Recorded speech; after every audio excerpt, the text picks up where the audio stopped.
All right, I think we are live. Welcome back to the Black Brain Trust. This is episode 435, Black Tech Talk. Please hit the like button as you come in, share the video if possible, hit that notification bell so you get all the updates from the Black Brain Trust, including those posted on the community tab. Document description beneath the video for you to follow along with. If you want to engage in the discussion, there'll be a link in the chat for you to click on. When you click on the link, make sure you raise your hand so that one of us can acknowledge you to advance you to the panel. If you're trying to get into IT for the first time, we do offer IT mentorship. If you're trying to go from one IT role to another, we do offer IT coaching. If you have a resume that needs to be looked at and have some questions about wages and salary negotiations, we do offer advice in that area as well. If you're in the tri-state area and are looking for IT contracts, Nagona 11 does have recs on the table.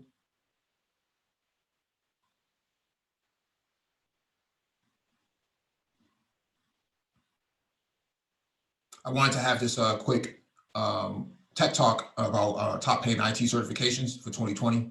It has been posted.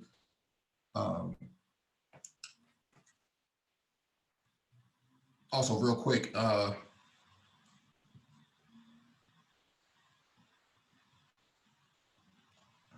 don't know what the hell this thing's doing.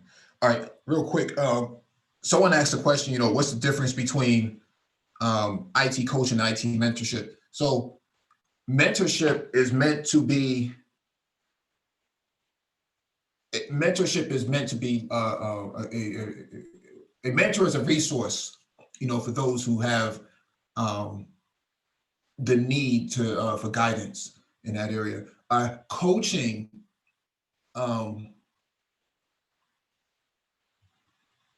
coaching is basically giving you a strategy on the uptick about the next transition.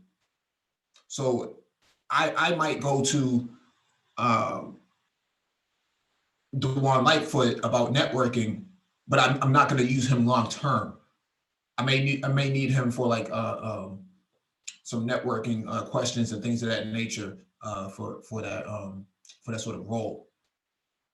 But I'm not going to use him long term because I may not need him long term. Mentors are long term, coaches are short term for all intents and purposes. But let me give the shout out to people in the chat.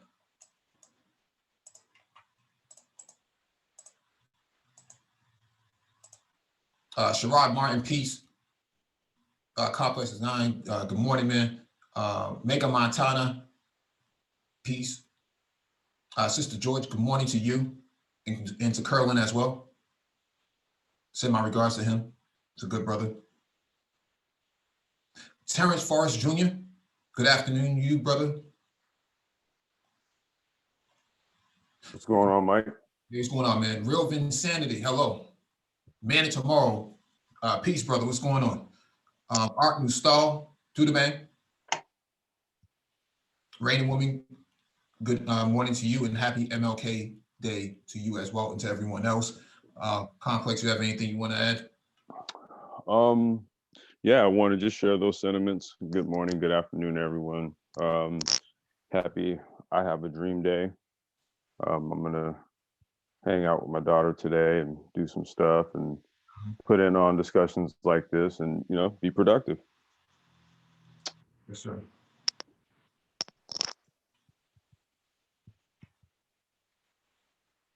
All right. So let me start with the first item on the docket because we talk about IT certifications all the time, and I think that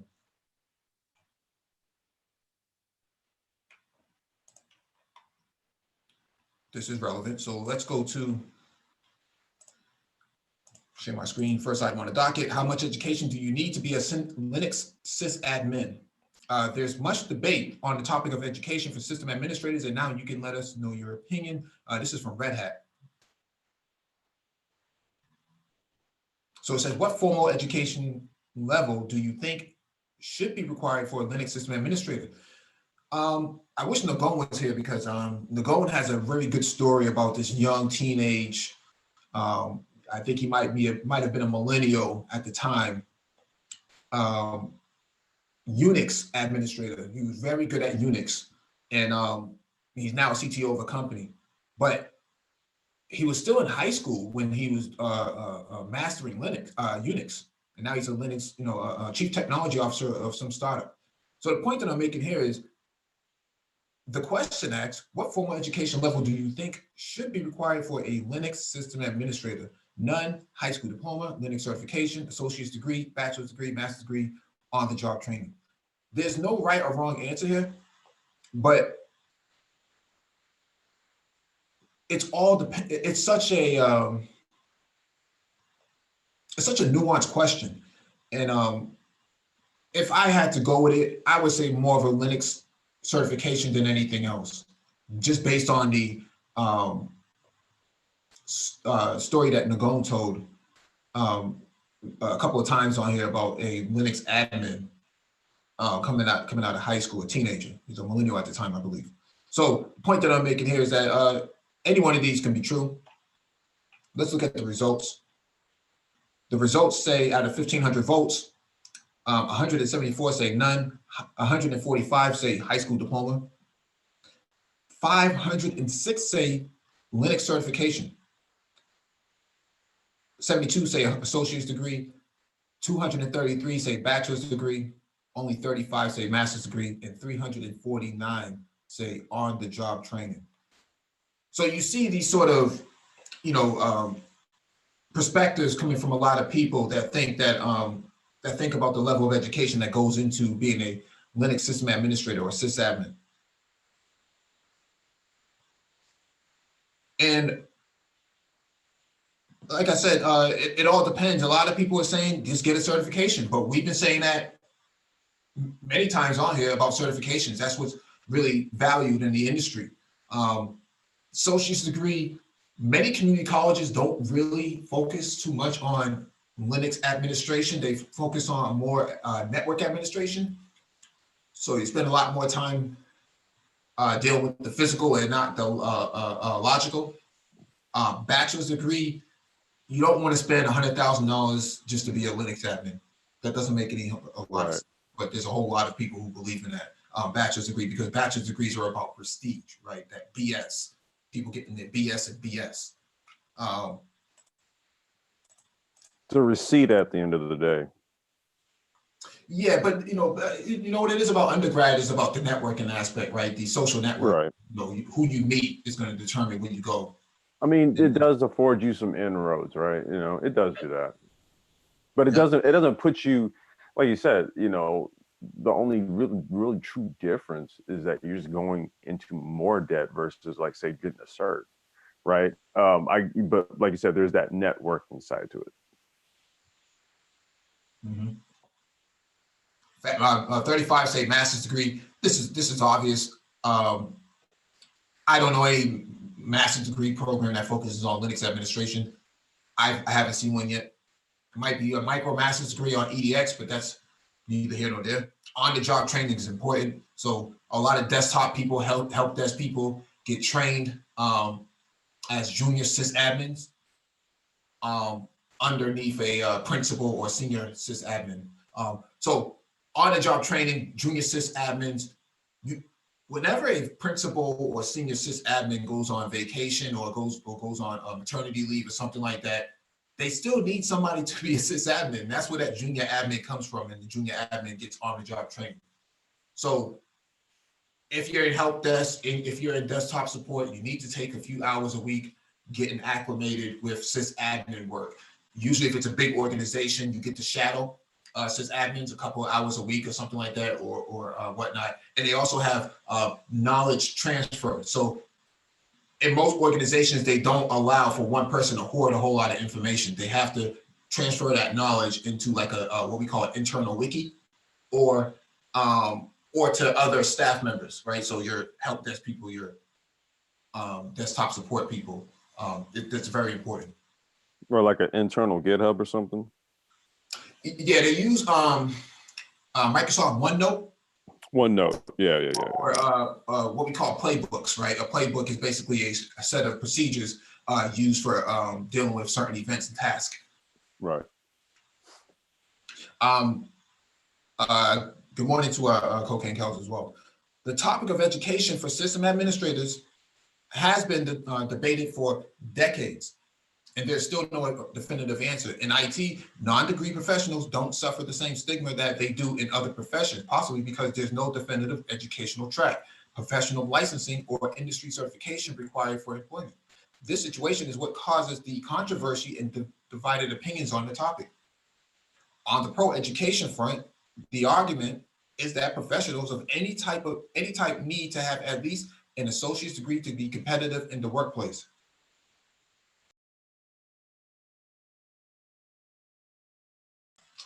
On the other hand, there are sysadmins and hiring managers who feel that formal education is optional for IT professionals, including sysadmins. This is true. I've met many people in the industry who have a degree like in archaeology or something like that, but they're sysadmins. A recent Enabled Sysadmin article by Kevin Casey asks the question, do I need a college degree to be a sysadmin? I won't spoil his conclusions and findings, but my personal opinion is that all professionals should have a degree, even for entry-level positions. Certainly, this can mean an associate's degree with the intent of obtaining a bachelor's degree during job tenure. Many companies provide tuition assistance or complete reimbursement, so there's no reason not to work toward a degree. Of course, a degree is no guarantee of employment or insulation from layoffs, but it can be a deciding factor in both instances. If you have two sysadmins and one has a degree and the other doesn't, the manager is more likely to retain the degreed individual with all other aspects of the two being equal or comparable. The assertion comes from observations from working in large enterprise organizations for many, more than 20 years, though through dozens of layoff events. At least until an industry standard is created, I doubt that any educational requirements will ever be set. What currently happens is that educational requirements are company specific and not job specific. This is very true. If you're in a big organization like JP Morgan or something like that, yeah, that's a whole different ball game. Everybody has MS or BS behind their name, or even PhD for that matter if they're in data science. That's a different venue. But if you work for Geek Squad, Linux certification, man, that's all you really need. Don't waste your money.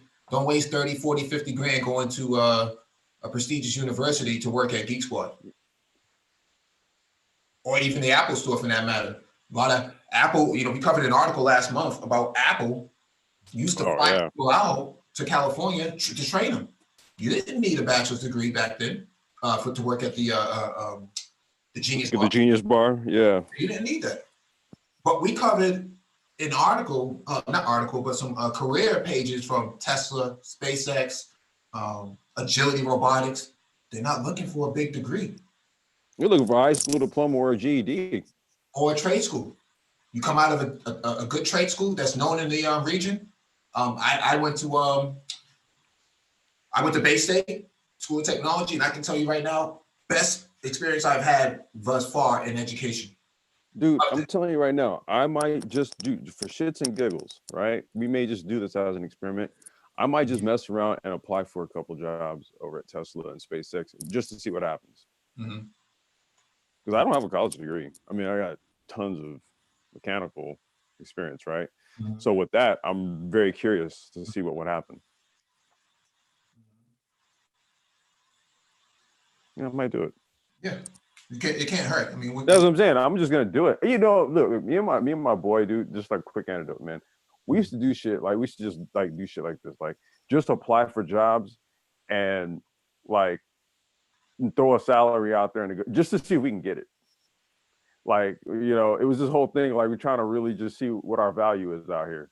So it would be like, I didn't have any intention of leaving the job I was at, but I'm like, fuck it. Let me tell them, 50K. Let me just see if I can get it. And you know what I mean? There were times where it was like, okay, we can't do that, but we can do like, 43.5. And I'm kind of like, okay, well, that's a little bit more than I'm making now, but I like kind of like where I'm at. So, but no, it's an interesting exercise. Yep. Yep. What happens? They hit you up and you're like, "Yo, come in for an interview." Yeah. You gotta follow through on that, man. Yeah, no, that's what I'm. Hey, man, I just may have to do something. We'll see. We're gonna try something, man. We're gonna try something. Mm-hmm. Yeah, it'd be interesting to see what happens with that, man. Yeah. I think we're gonna do something with that. Right. So the question now is, do you need a extensive education for to be a sysadmin? No. Is it preferable? Yes. You want to work at big financial industry? You want to work for the government? Better get that formal education. I think this is my perspective. This is only my opinion. I think if you don't have any education at all, and I've talked about this before, community colleges are state run.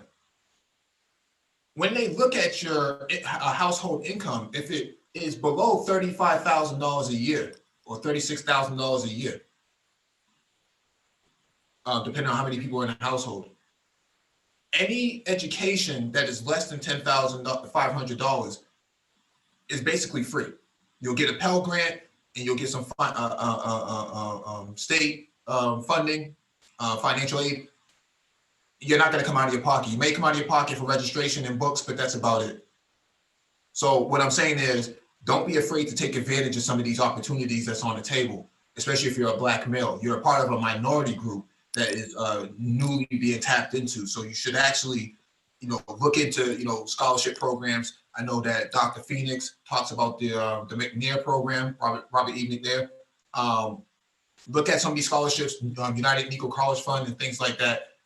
Take advantage of all those opportunities so that you can actually stretch your ability to to advance yourself. Right.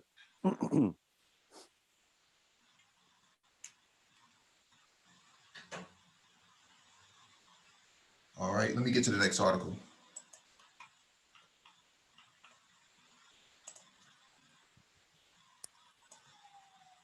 Uh, 617, let's get it. Yes, I did go to Bay State. That was years ago, probably 20 years ago. Okay, I was wondering who he's asking that to. Oh, wait, hey, Mike, there's another question. Any thoughts on rebooting an IT career? Now is as good a time as ever. Yep, listen to Complex. If you already had a career in it, I mean, shit, think of it as a head start. They're looking for a lot of field engineers right now because Microsoft stopped supporting Windows 7 last week or 2 weeks ago. A lot of those computers are still working right now. They want to get rid of those computers as soon as possible. They don't want to be a victim of the next vulnerability attack on the system. Plus, you can't upgrade your systems unless you move to Windows 10 because there's no driver support for Windows 7. So they're looking for a lot of field engineers right now, and they're paying big bucks. I know guys who get paid by the mileage and get paid by the hour, and they only do about 3 tickets a day. But they spend about 2 or 3 hours on a ticket. So that's 2-3 hours. That's about roughly 7.5 hours of work. And a lot of times you spend it driving from location to location. So if you like driving and you like fixing computers and stuff like that, there's a lot of field engineer jobs out there. It's like legacy support for Windows. Not even that, Yeah.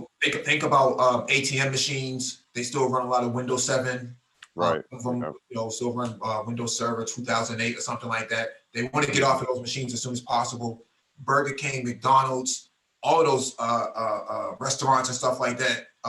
The airports, Delta, American Airlines, Virgin, and all those airline agencies still run a lot of computers. That's how you come to a kiosk or something like that. There's a computer inside that. There's a computer, right? And like all the so when you go into like the McDonald's and the fast food restaurants and that, dude, those are all running on.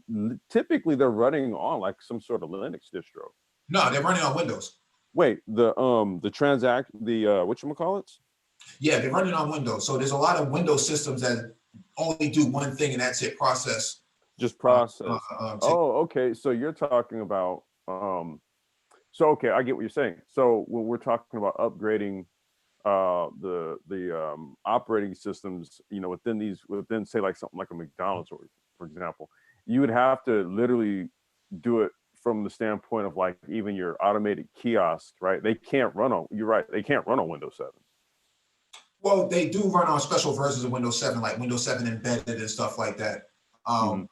But they only do one thing, and that's it. They only do one task, and that's it. The thing Okay, is, gotcha. they're meant to be controlled from a remote location. So they're connecting to a server. That server runs the script, and the script runs onto the machine itself, and that's it. So it's like a very stripped down version, and it only does one.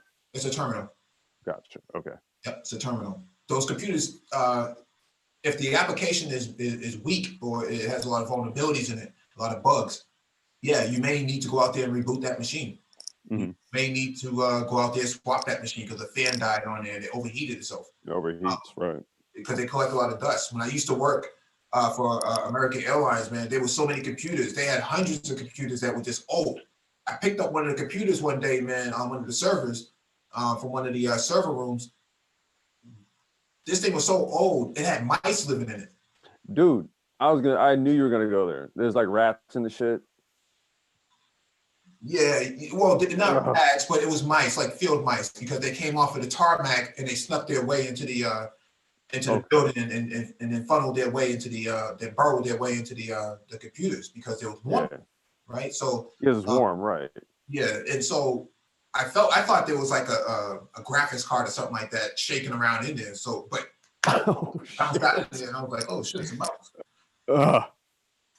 Yeah, I've seen like basically it was just sort of like what ended up being just kind of like a clump of hair, maybe some bone inside of a case one time. I was like, yeah. Yeah. God damn. Crazy. Yeah, let me get to this article from CIO.com. 6 IT roles prime for reskilling. Digital initiatives are not just transforming business, they are also significantly shaking up the requirements of IT roles that support them.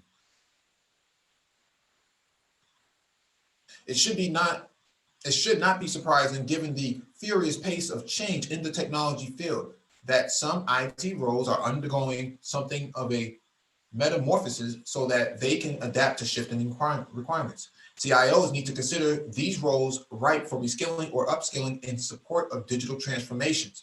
Roles that required a certain set of skills and accomplish a certain set of tasks in the past have evolved to require new skills and to accomplish new goals, even the shift in strategy that a transformation requires. Developments such as growth of cloud computing and the rise of enterprise mobility and edge computing. We have a tech talk on Saturday about edge computing, have greatly broadened the scope of IT in recent years. This has in turn given new meaning and scope to a number of technology jobs. Following are some of the key roles that IT leaders need to consider anew, and skills and training suggestions to help push them from their old focus into new version that's more likely to be effective for this new digital paradigm. Business analysts. Business analysts are key players within IT departments because they help bridge the gap between IT and business operations, leveraging data analytics to evaluate processes, determine what needs to be changed, and then provide recommendations to technology and business executives. One of their main responsibilities is to figure out how data-driven changes to software, hardware, services, and processes can increase efficiency for the organization, all within the context of what is technologically possible and affordable. But the role has evolved with an increased need to deal with complexity from both a technology and business standpoint. Whereas in the past, projects and the tools needed to complete them might have been simpler, today's endeavor can be far more complex. Hey, Mike, can you post a link to this in the chat? Somebody requested it. It's in the docket in the description beneath the video. Okay, it's in the docket or in the description. For example, a rollout of an enterprise application might involve dozens of countries and thousands of users, or an Internet of Things IoT implementation could affect multiple facets of the company and span its entire supply chain. Many companies today are in the midst of a digital transformation that involve migration to multiple cloud services, resulting in a hybrid of mix of on-premises systems, private clouds, and public clouds. It's time for your business analysts to become very well versed in areas such as cloud computing services, mobile technologies, artificial intelligence, AI, and machine learning, software-defined technologies, edge computing, cybersecurity, DevOps, and other areas. Security engineer, cybersecurity analyst, and as with other IT positions, the increasing complexity of the technology environment is also having an impact on roles in the security domain, including security engineers and cybersecurity analysts. The typical enterprise can now encompass multiple public cloud services, hundreds or thousands of mobile services, numerous remote facilities, and countless connected objects via the IoT. All of that needs to be secured. For these cybersecurity professionals, initially, the goal was to find data that represented potential vulnerability and fix it, said Gary Kern, Vice President and CIO at Mutual Bank. Now there's so much data from so many sources, including internal monitoring layers, as well as external sources, that prioritizing that information into action plans and working with multiple internal and external sources to mitigate them is more key. Infrastructure manager, IT infrastructure managers are mainly responsible for overseeing the technical and managerial aspects of an organization's IT department. They plan and design the infrastructure while managing the team that's responsible for maintaining the infrastructure on an ongoing basis. Of course, the whole concept of IT infrastructure has changed in recent years with the rise in use of cloud services, mobile technologies, and devices at the edge of the enterprise network, including connected IoT entities. IT environments today typically include cloud services and on-premises systems from a variety of vendors and services providers. As a result, the modern infrastructure manager needs to be especially skilled at vendor and integration management, Kern says. The role used to have a complete control on the engine room, but now with the cloud, software as a service, and other tools, everything needs to be done somewhat through others. This is very true.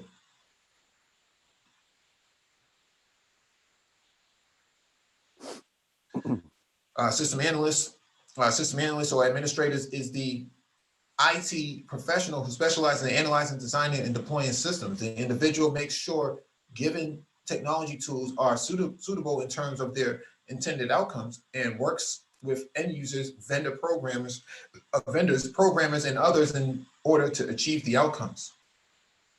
Sometimes these roles are responsible for developing cost analysis, design considerations, and technology implementations timelines, and can work in collaboration with business analysts to help ensure that systems are actually meeting the needs of the enterprise. Much of this is still true about system analysts and administrators, but new responsibilities are emerging. The system administrator role is shifting from an on-premises focus to managing cloud instances and services, says James Rinaldi, CIO at the NASA Jet Propulsion Laboratory. This is high-ranking people. This role needs to evolve to be more value added or be automated, he says. Some value add is understanding cost, capacity needs, and planning, and software configuration and licensing. The traditional systems analysts and IT customer service focused staff are the two roles we most often target for new workloads, says Bill Balin, CIO at the Indiana University of Pennsylvania. Really? Indiana University of Pennsylvania. The Indiana University of Pennsylvania. Yeah. That's like one of the most bizarre names for a college. Yeah, the American University of Africa, right? Right. Do this because successful staff in these roles have had to enhance their soft skills to thrive. At the university, system analysts are responsible for all facets of the software lifecycle, some project management, and much of what would be considered business analyst tasks, Balin says. On the other hand, it's the IT support staff and not system analysts who handle end user support functions such as training and documentation, he says. Web developers. Shifts in the web developer's role have been underway for a few years now, reflecting some of the key trends in IT, such as increased use of mobile devices in the workplace and among consumers, and the growing focus on user experience. Web developers today need to have a good understanding of areas such as modular design, designing for mobile users, and the load speeds required. AI features such as chatbots, voice search optimization, and cybersecurity. AI alone is having a huge impact on web development by enabling new features such as voice commands that make it easier for users to navigate sites and find information.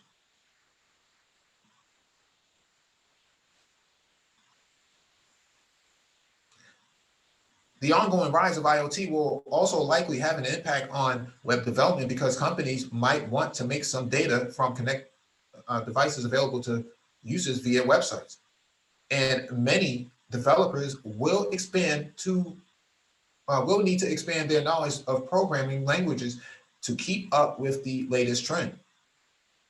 The requirements for web developers have changed, says Jim Johnson, Senior Vice President of IT staffing firm Robert Half Technology, where requirements in the past have looked for individuals with .NET and JavaScript. Today, those requirements also include knowledge of JavaScript frameworks such as Node, Angular, React, and even DevOps. But DevOps is a methodology. I'm not sure where they include that.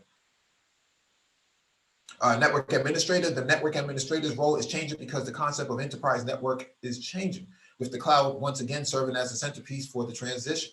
Network administrators for years have been responsible for network infrastructures, including local and wide area network servers, software network interactions, and network integrity resilience. They handle any issues related to these components, making sure networks are performing at a high level in support of the business. Today's network infrastructures are a lot more complex than in the past, and often include the networks that support links to the cloud services, mobile devices, and edge computing, increasingly IoT. Network administrators in the past who get by with knowledge of Windows 10, Office, and other common on-premises platforms now need to know about cloud services such as Microsoft Azure, Amazon Web Services, Google Cloud, and others, Johnson says. The ongoing shift to the cloud is having a profound effect, not just on network administrators and other transitioning roles, but just about everyone in IT, Johnson says. As the tech world continues to evolve with companies moving systems, applications, and data to the cloud-based environments, one could say all IT professionals should be looking at evolving their roles and upskilling with knowledge and or certifications, allowing them to continue to do their roles within a changing IT landscape. So there's a lot to be taken here, but that's what they're talking about for 2020. You know, business analysts, I know a lot of BAs who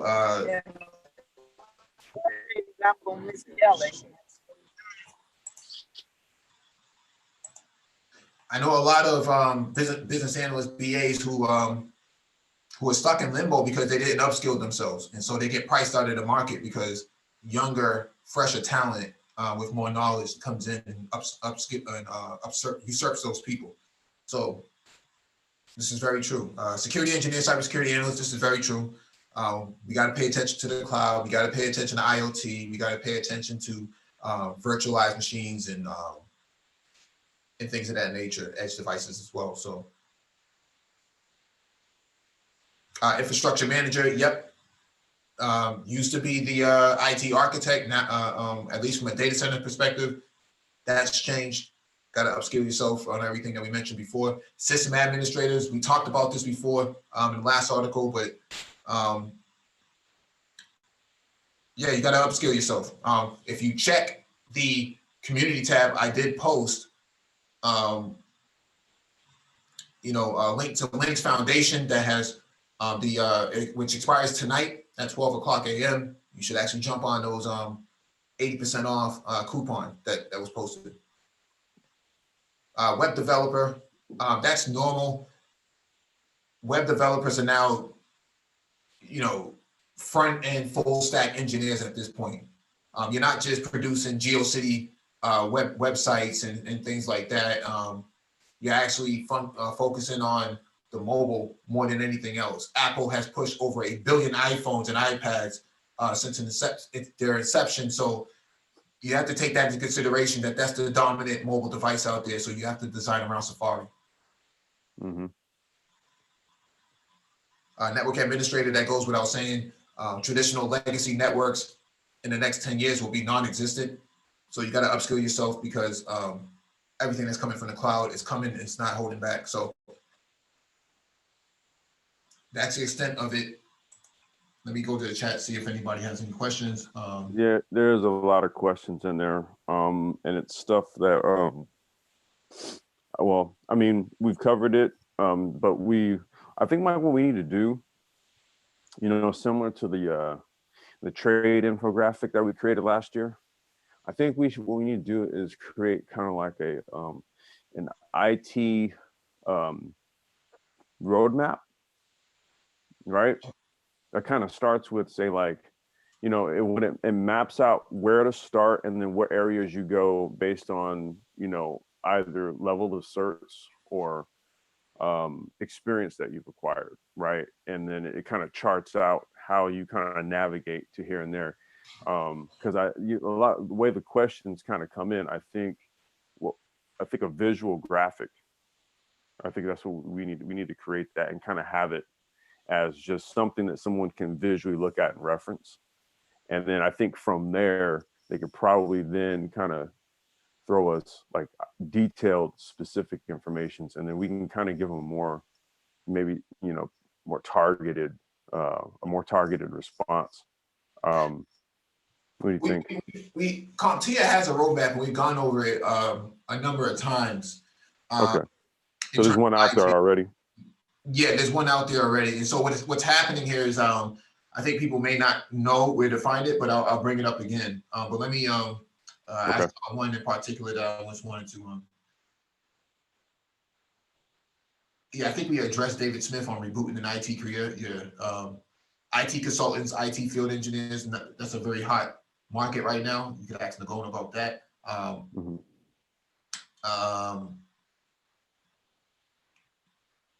How much skill is needed for a field engineer? It's a good question, right? So can you work with your hands? Can you think on your feet? These are two strategies that are needed for a field engineer. What happens with field engineers is that because they're on the road and they kind of work remote, usually they go to a remote facility to, either check in once a week or something to that effect, or if they work from home, they kind of just receive alerts on their iPhone or whatever, or their iPad or whatever it might be. And so you get a ticket in your name that's assigned to you. You look at the description, it says system is blue screening, system is failing, system is making weird noises. You're not given a whole lot of description as to what the problem is. So you got to be able to walk into a situation and think logically, what is going on here? How do I assess this? And you only have so much time to do it because you have what we call snowflakes that are chomping in your ear who want things done immediately and want instant gratification. There's no way around it. You got to be able to de-escalate that person who's in your ear yapping off, and you also have to be able to think about how to resolve this issue. So those are the two key areas, soft and hard skills, that are going to be very critical in being a field engineer. You got to keep in mind that you're away from an office, so you can't just walk around and say, "Let me go get this fan," or "Let me see if I got some screws over, in this back room." Nope, you're pretty much on your own bus. So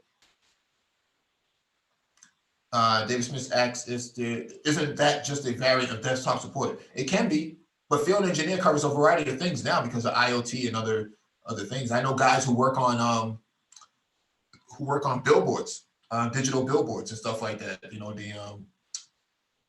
JC Decor or whatever you call those things. You know, those things got computers in them. Smooth vision. Hey, Mike, Daniel Tucker also said he has a few roadmaps. I guess if we wrench him, he could post links to them. Okay. Smooth Vision Media asks, how can someone who never worked in IT determine which IT career is best for them? The thing is, you have to go where your passion is. What do you like to do? Do you like to write code, or do you see yourself writing code? Do you like to fix things with your hands? That kind of determines where you go. Those are kind of simple ways of determining. Well, I think that's where the roadmap is crucial, right? Because kind of looking at it, you know, you can kind of look at a roadmap and then think about what you just said, Mike, and then start to figure out where to start. You know, you might actually say, well, you know what? I think actually taking the tech support angle, or, you know, help desk support or something like that, that may be my lane to getting in, you know, or you might be the coding type. You might be the cybersecurity type. You might be the web development type. You might be the sales and marketing type. You know what I mean? So I really do think that looking at something, getting a visual for something, will help out greatly. All right. Well, those are the questions that you initially ask yourself. They ask you that when you go to college too. If you want to go into a trade school or something like that, they kind of give you an assessment to determine what your skill set is and how you know what your passion is at that point too. No one ever just enrolls into school on their own. They have an admissions program. Yeah, Found Link 323 says a lot of point of sale systems, POS, still run on XP. Yeah, that's true. That's true. Although they should have been decommissioned. They some of them still do. They should be gone by now though.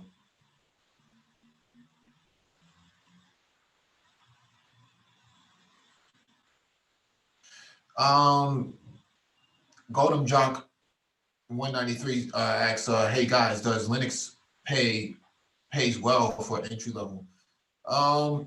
There is no such thing as entry level Linux. You know, Linux is a very unique area of IT. Either you know it or you don't.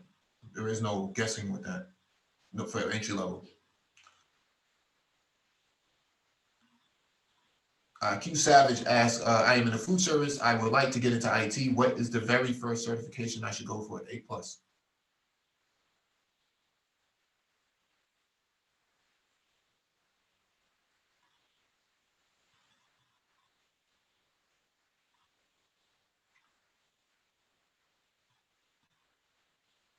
Um,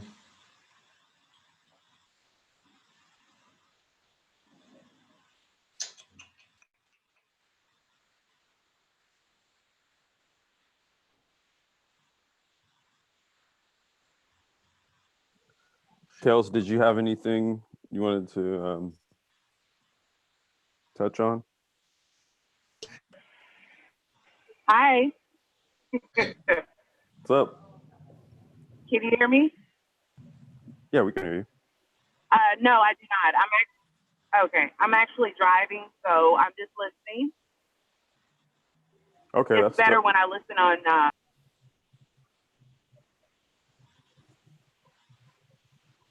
all right, let me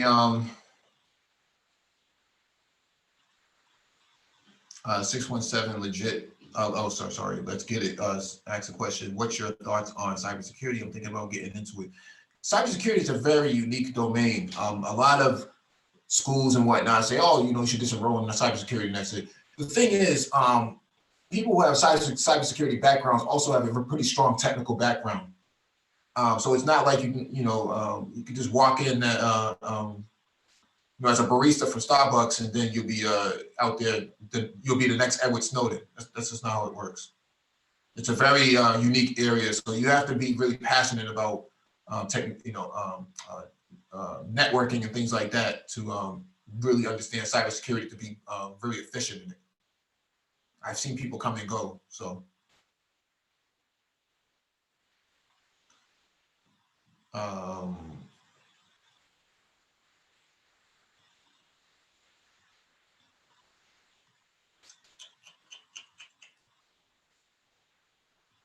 Um,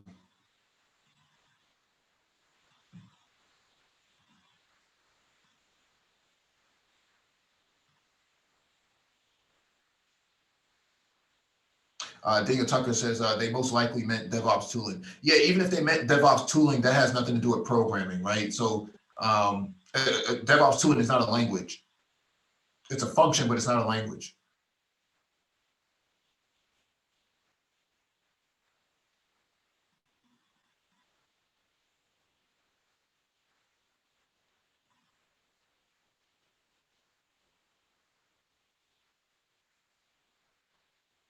Yeah, AL is correct. You need experience for cybersecurity. I don't know why, some organizations, some academic places try to just say you can take people from being,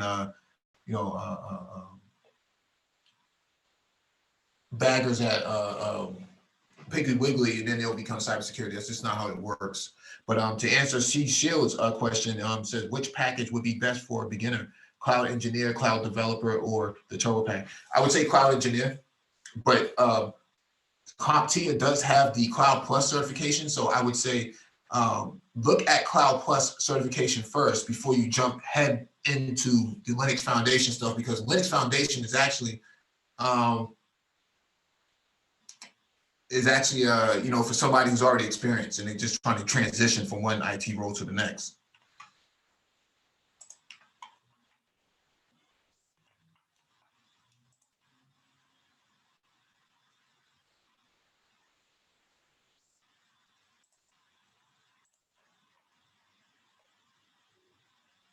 All right, this one is from Google. So this came out the other day, a new certificate to help people grow careers in IT.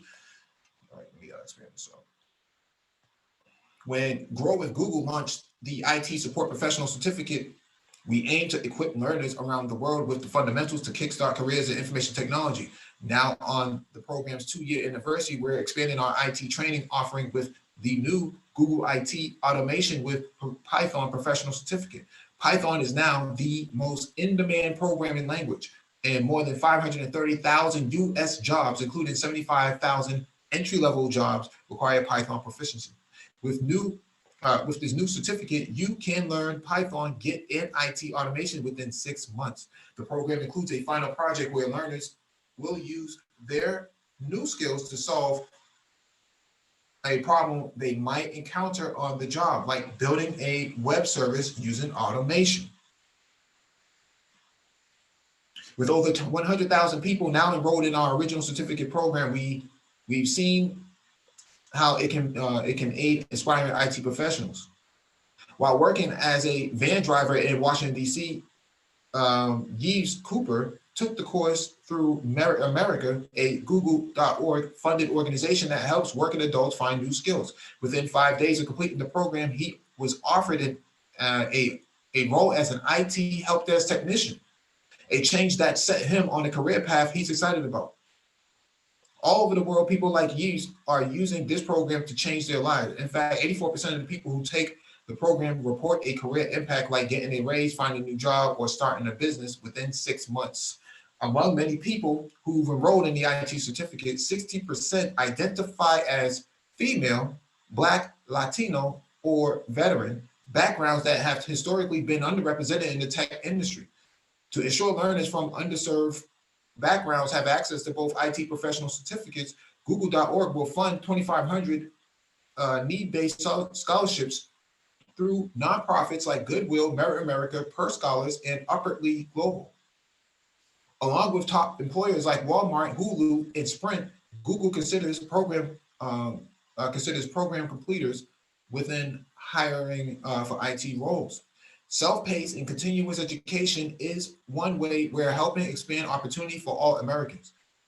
Our grow with Google trainings and workshops have helped more than 3 million Americans grow their businesses and careers with new professional certificate. With this new professional certificate, even more people can continue to grow their careers through technology. So we've talked about this before. If you take this certificate program that Google has, yeah, it's just as good as the A+. I would say get the A+ and get this. because you learn a lot with this the Google certificate, but you also need the A+ certificate to work on warranty-based systems from Lenovo, HP, Dell. They won't let you touch their computers unless you're certified in some areas, especially Right. in the government. They won't let you touch them. Yeah, you're looking at a A+ certification plus like a Google partner. Like you basically what you're doing is you'd be earning your Google partner badge, which means that basically you're certified in some line of Google business. And when you put the two together, yeah, at that point, warranty work and all that stuff, yeah, that's passive money right there. Yep. I'm not sure if Apple requires A+, but I know they did in the past. But that may have changed because it doesn't really focus. Apple has its. They kind of have their own internal thing. You know, like so. For example, to be like an authorized, Apple service provider, they have kind of like their own internal benchmarks. You know, for you to be that for them, like to be authorized. So, for example, if you bust up your iPhone or something like that, and somebody they don't have like an Apple store close by, right? Because Apple stores aren't all over the place, but there's another computer store that's close by. Well, if somebody like if a technician or somebody in that location went through the Apple authorized service provider training, then they could do authorized repairs there. Yeah. That's a big market because what happens in so many big organizations that especially places like financial industry, they're very specific about warranties on the computer, service life on their computer. So the service life minimum might be 36 months. And what happens here is they may purchase all these computers, but then 3 years from now, they'll upgrade them to something newer. And so even though those old computers still work, they're only 3 years old, they will offload them to a reseller. And let's say you're a reseller of all these computers, you might end up with 500 to 1,000 computers that come from many organizations, Bank of America, NASA, JP Morgan, et cetera. Those computers can be resold for a price. And Microsoft will offer you a certificate of authority on your license for Windows, and then you can just reboot Windows, the latest version of Windows on it, and resell them at a price. That's how the market works. That's all of those refurbished computers that you see for sale on Amazon. Or eBay for that matter. Or eBay, yeah. Yeah. Even they usually transfer them to underdeveloped countries as well. So they usually end up with those computers as well. So even in those underdeveloped countries like in Africa or whatnot, or in the Caribbean or Latin America, they need somebody to set those up. That is the market in Africa. If you remember, Mike, that was like December 2018 when we were really trying to make that deal happen in Nigeria with the smartphones. Yep. And like basically in Nigeria, they're in the market for all the top shelf, but secondhand, right? So all Apple iPhones were pre-owned. Yep. Right, that's the market in Africa. I mean, it's going to be like the high-end stuff, but it's not brand new. It's all the secondhand market. Yep. Let me answer this question right here. It says, Real Vicinity asked the question of, is there a big difference in a certification versus certificate? So a certification is what you master in, and a certificate is what you've learned. That's the difference. You earn a certificate, but you a certification is something that you from a knowledge base and performance base is what you mastered. You don't get a certificate when you want to be Cisco certified. You get a certification. You get a certificate is when you learn something new, such as a new skill.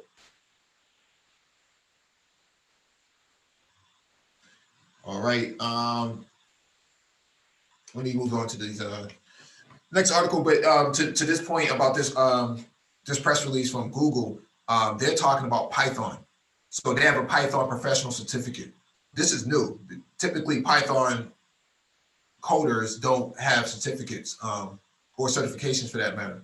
But a certificate is actually going to be very beneficial. Also the IT support professional certificate, very beneficial. As I said earlier, getting your A plus the Google certificate, that's really powerful. You're going to have a leg up going into the interview.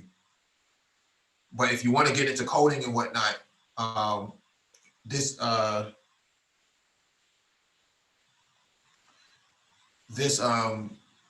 Google IT automation with Python professional is actually going to be pretty interesting because it just came out. We don't know what the deal is going to be with it, but as what's the brother in the chat that said C Shields. No, not C Shields. Daniel Tucker. You know, he's pretty hot on that as well. So, all right, that's what that is. You should get that if you can. If you want to be a software person, yeah, that Google Python certificate is going to be beneficial. If you want to be a hardware person, then focus on the IT support. I know a lot of people who are in IT support who have been in there for quite some time, man, and they enjoy it. They're senior people, principal people. So we got Legion back on the platform. What's going on? Hey, what's going on, man? What's going on, dude? Nothing much. What's going on? Yeah, I got some questions. I got some interviews coming up this week. Okay. And, I applied for them. All me having a clearance and just having a Sec Plus recently.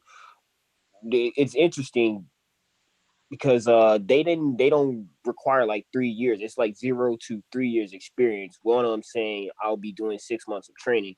And I noticed something about some of the plain old help desk jobs that I had applied for also.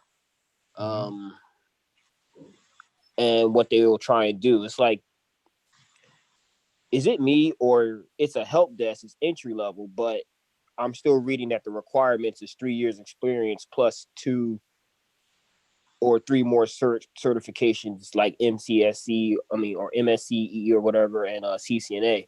And should I not be surprised that some of these companies, I know that they'll try and cut corners and be really cheap and frugal with their IT side of things, that they're trying to get the most experienced person, but then lowballing for their experience? Not necessarily. If they're gonna do that, they're gonna go for an H-1B visa. So somebody from India is gonna probably be the one that they're targeting. But if they can't host an H-1B visa, then when they write these job descriptions, they throw everything in there for whatever reason. So even an entry-level job might say must have MCSE, must have CCNA, might be nice. What they're trying to do is they're trying to find the most valuable candidate possible. So even if a person did have those qualifications, they may not even apply for that role. What happens when a person has that much skill set, they become a renegade. And a renegade is a person who can't be controlled by leadership. They kind of just go on their own. They go rogue. So they kind of just run their own sort of game for themselves. Most organizations don't like that because you don't need a Terminator who runs shop, in IT like that. That's kind of not the business. So basically, you don't want to become too skilled and too well-rounded to the point where you're an asset. You're an asset wherever you go. No. You do want to do that. I think what Mike is saying here is that, and this is just coming from an HR perspective. Companies actually, they expend capital resources in acquiring human resources, meaning that it costs money to hire people, right? So companies aren't exactly interested in going through the motions of hiring someone, spending the money to do background checks and all that type of stuff, right? Paying human resource staff to process, documents and all this type of stuff, only for somebody to come in there, work there for 6 months, learn a couple things about the company and then go rogue, as what Mike was mentioning. Right? Because now what the company has to do is restart the process all over again, and they have to expense out the same amount of money. See, so there is an angle where in all actuality, companies are looking to invest in a human resource. Now, what Mike was saying is very true. You have to cast a wide net. You really do, because you may find a Jim and he's not like your prototypical, quote unquote, right? But this is a person that just has like, you know, a bunch of experience across the board, maybe not in a traditional setting, but they can come in and actually kind of really be the glue guy. So as a human resource professional, you really do have to vet your candidates properly. If Nagon was here, he would tell you firsthand what I'm talking about, because he this is what he does. Mm. Hey, wait, actually, Nagon is here. His hand is Oh, up, Mike. what's up, man? So with the with these like interviews coming up, once again, they're entry level, but then they're saying one of them is for network infrastructure and another one's for systems admin. I had recently crushed a help desk interview. I answered the questions pretty well. Like a lot of them were like scenario lose time crunch questions, such as we have to patch like 300 systems, but we don't have like our mainframe, so we got to patch them individually. We got like 2 days to do it. What are you gonna do? I'm like, well, I would make a document notifying that it's gonna take overtime and we may not make that deadline. You know, just simple common sense type things, right? You're always going to overrun deadlines. No one ever finishes anything on time in IT. I noticed that during cable gigs, like the IT guys want us to like site survey or pull or, you know, have like a certain area done, but it's like, we just got here. How are we a week behind? But I'm starting to see that's just typically the case. It's never on time. Nothing's ever on time. So what happens with entry level people is they want somebody that they can mold. They want somebody that they can cultivate. That's usually the signs of a good culture within an organization, because they don't want somebody who's already been seasoned where they can't be taught anything, right? They come in and they kind of run their own game. They kind of run renegade. That's not the business for a lot of organizations. That's why they usually recruit interns and things like that at the entry level, because they want to be able to shape and mold these guys within the organization so they can have long tenure, and that way they reduce their turnover rates. Many organizations have high turnover rates because either they, the resource becomes bored, or they get upskilled real quickly and then they move on to something else. That happens with a lot of organizations, especially in the managed services area. Hey, Mike hit it right in the head. As far as entry level, they want people who are kind of like a blank slate. People who may have some experience, but they got to be moldable. That's why they tend to like them young, and not crazy amount of experience anywhere where they've already got preconceived ideas or whatever about something. They want to be able to mold them to their company, their culture, and so forth. So he's absolutely right about that. With entry level, I think a lot of times it's also incumbent upon that person who gets in at an entry level and now wants to kind of move up into another area over a period of time. You got to show some initiative, start talking to people, and start kind of, doing a little politicking inside the company yourself as you get to know folks, and then you'll see how that will work for you. But just getting in is having the baseline skills. Who just said that they at the interview they just asked them, you got to have a deadline at XYZ time. What would you do? Yeah, you definitely put out a document saying, look, we're going to be a little bit over time, and this is what we're going to. It's going to take a little XYZ amount of hours, and you saw yourself moving on from there. But yeah, that's exactly correct. I mean, you guys are pretty much on it. There's not really a whole lot else to really add on. That's the name of the game, is to get into the organization. If you have a good skill set at the base, you don't have to be an expert in it. Okay, well, my last question. So, for somebody with no experience, not even help desk, should I be worried about going into something like systems admin or network infrastructure support? It depends on how comfortable you feel with the technology. Right. I don't always recommend anybody who has no field experience to get involved in that sort of area, because what happens here is you get stuck with the responsibilities, and you got to kind of dig yourself out of a hole. There's a book on Amazon called The Accidental Sysadmin. And it's for people who fall into these sort of responsibilities, roles and responsibilities as a sysadmin with coming out of help desk.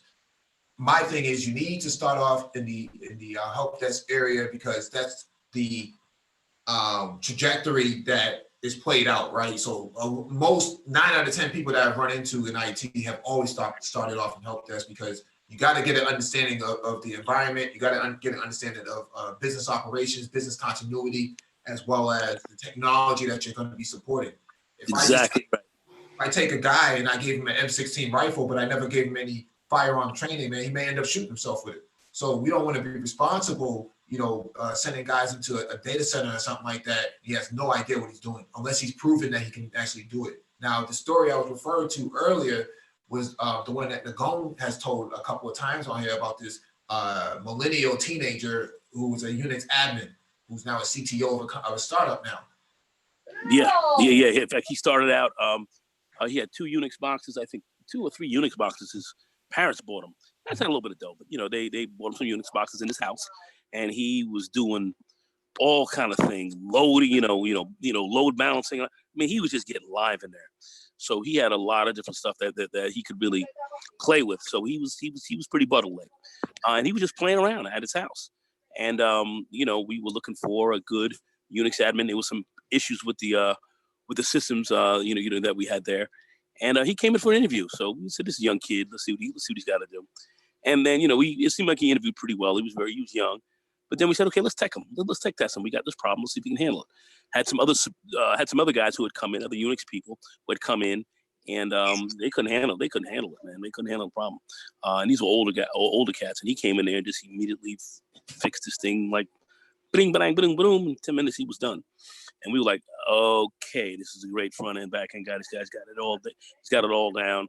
So we hired him. He's 17 years old. We hired him, and I think we said 70. I think it was 67,000 or whatever at the time. He was 17 years old, 18, 67 grand. Mom had to come. Mom had to come in and sign for his ass. And the rest, as they say, is history. Okay.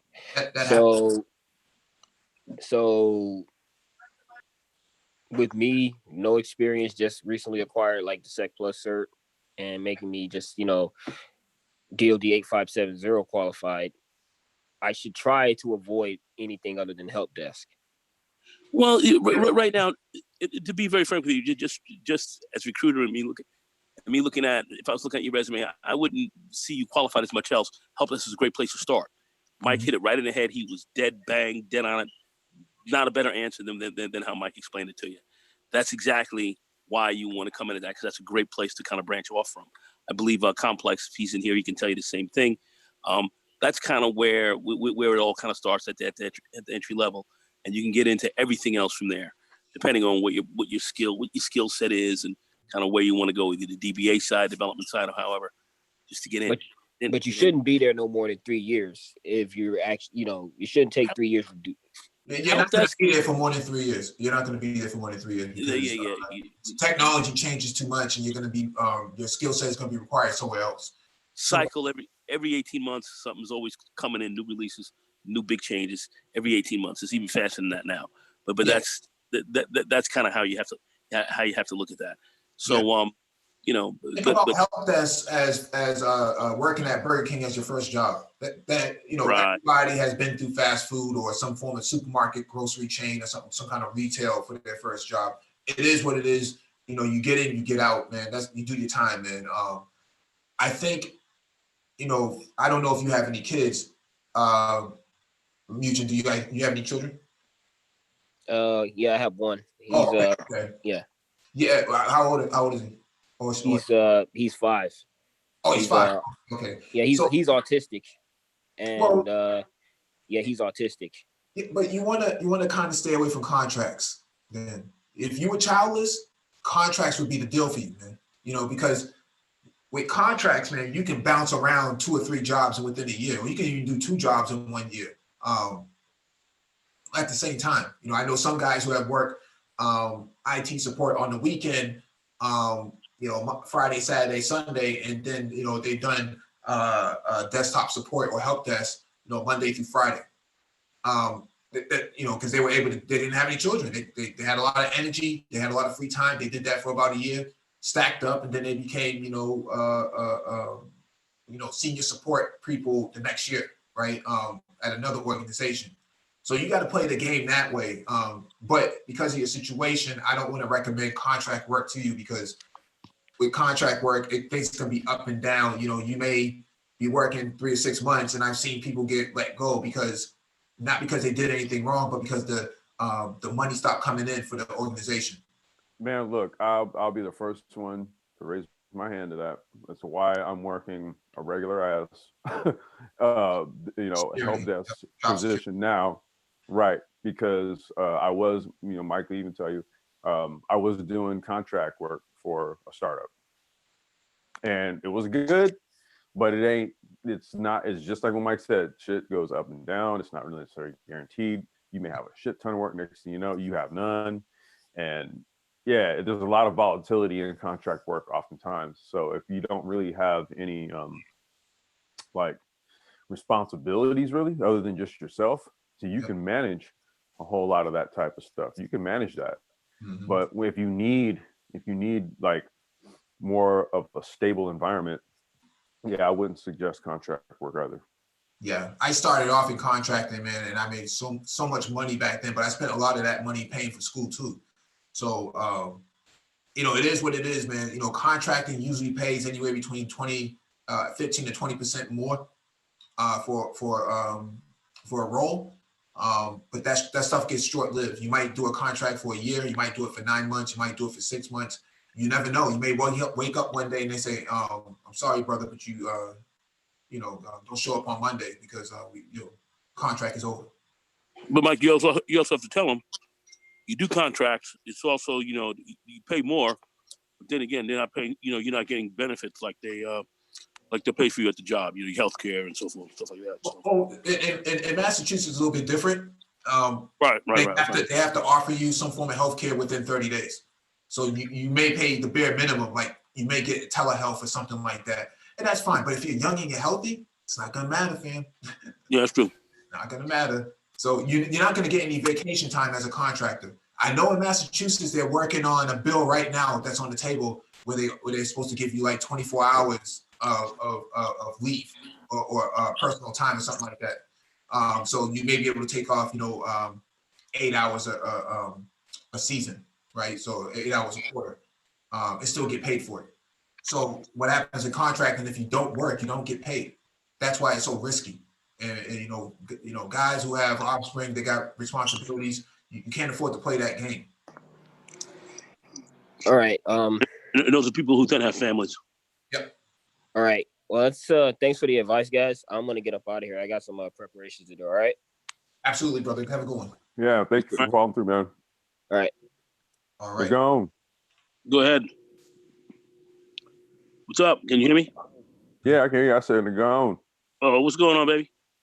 Chilling, man. How you feeling, bro? You feeling Man, better? I'm gonna start calling you Emerald, man. I see you over you. Oh shit. Emerald Lagasse, dude. You over there, man, cooking it up, bro. You saw that last night. Yeah, dog. Hey man, just trying to add another dimension to this shit, Yeah. Hey, I like it. It works. Let me get to this next article from techforpublic.com. We got 52 people watching, only 36 likes. I'm not going to read the article until we get 52 likes, man. You heard Mike. I'm not playing games anymore. You heard him.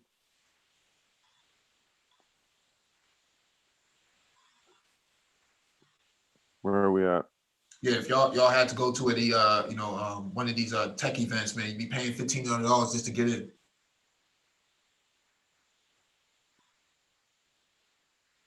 How many we got?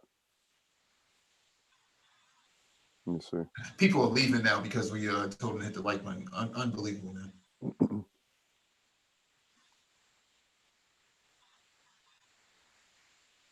Oh. They'll give $100 to somebody else in the super chat, but then they'll front on the likes for us, man. Crazy.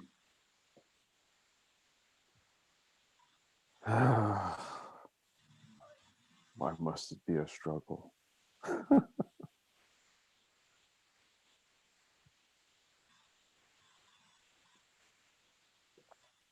Yeah, the salmon was pretty good though. No, man, it came out really good.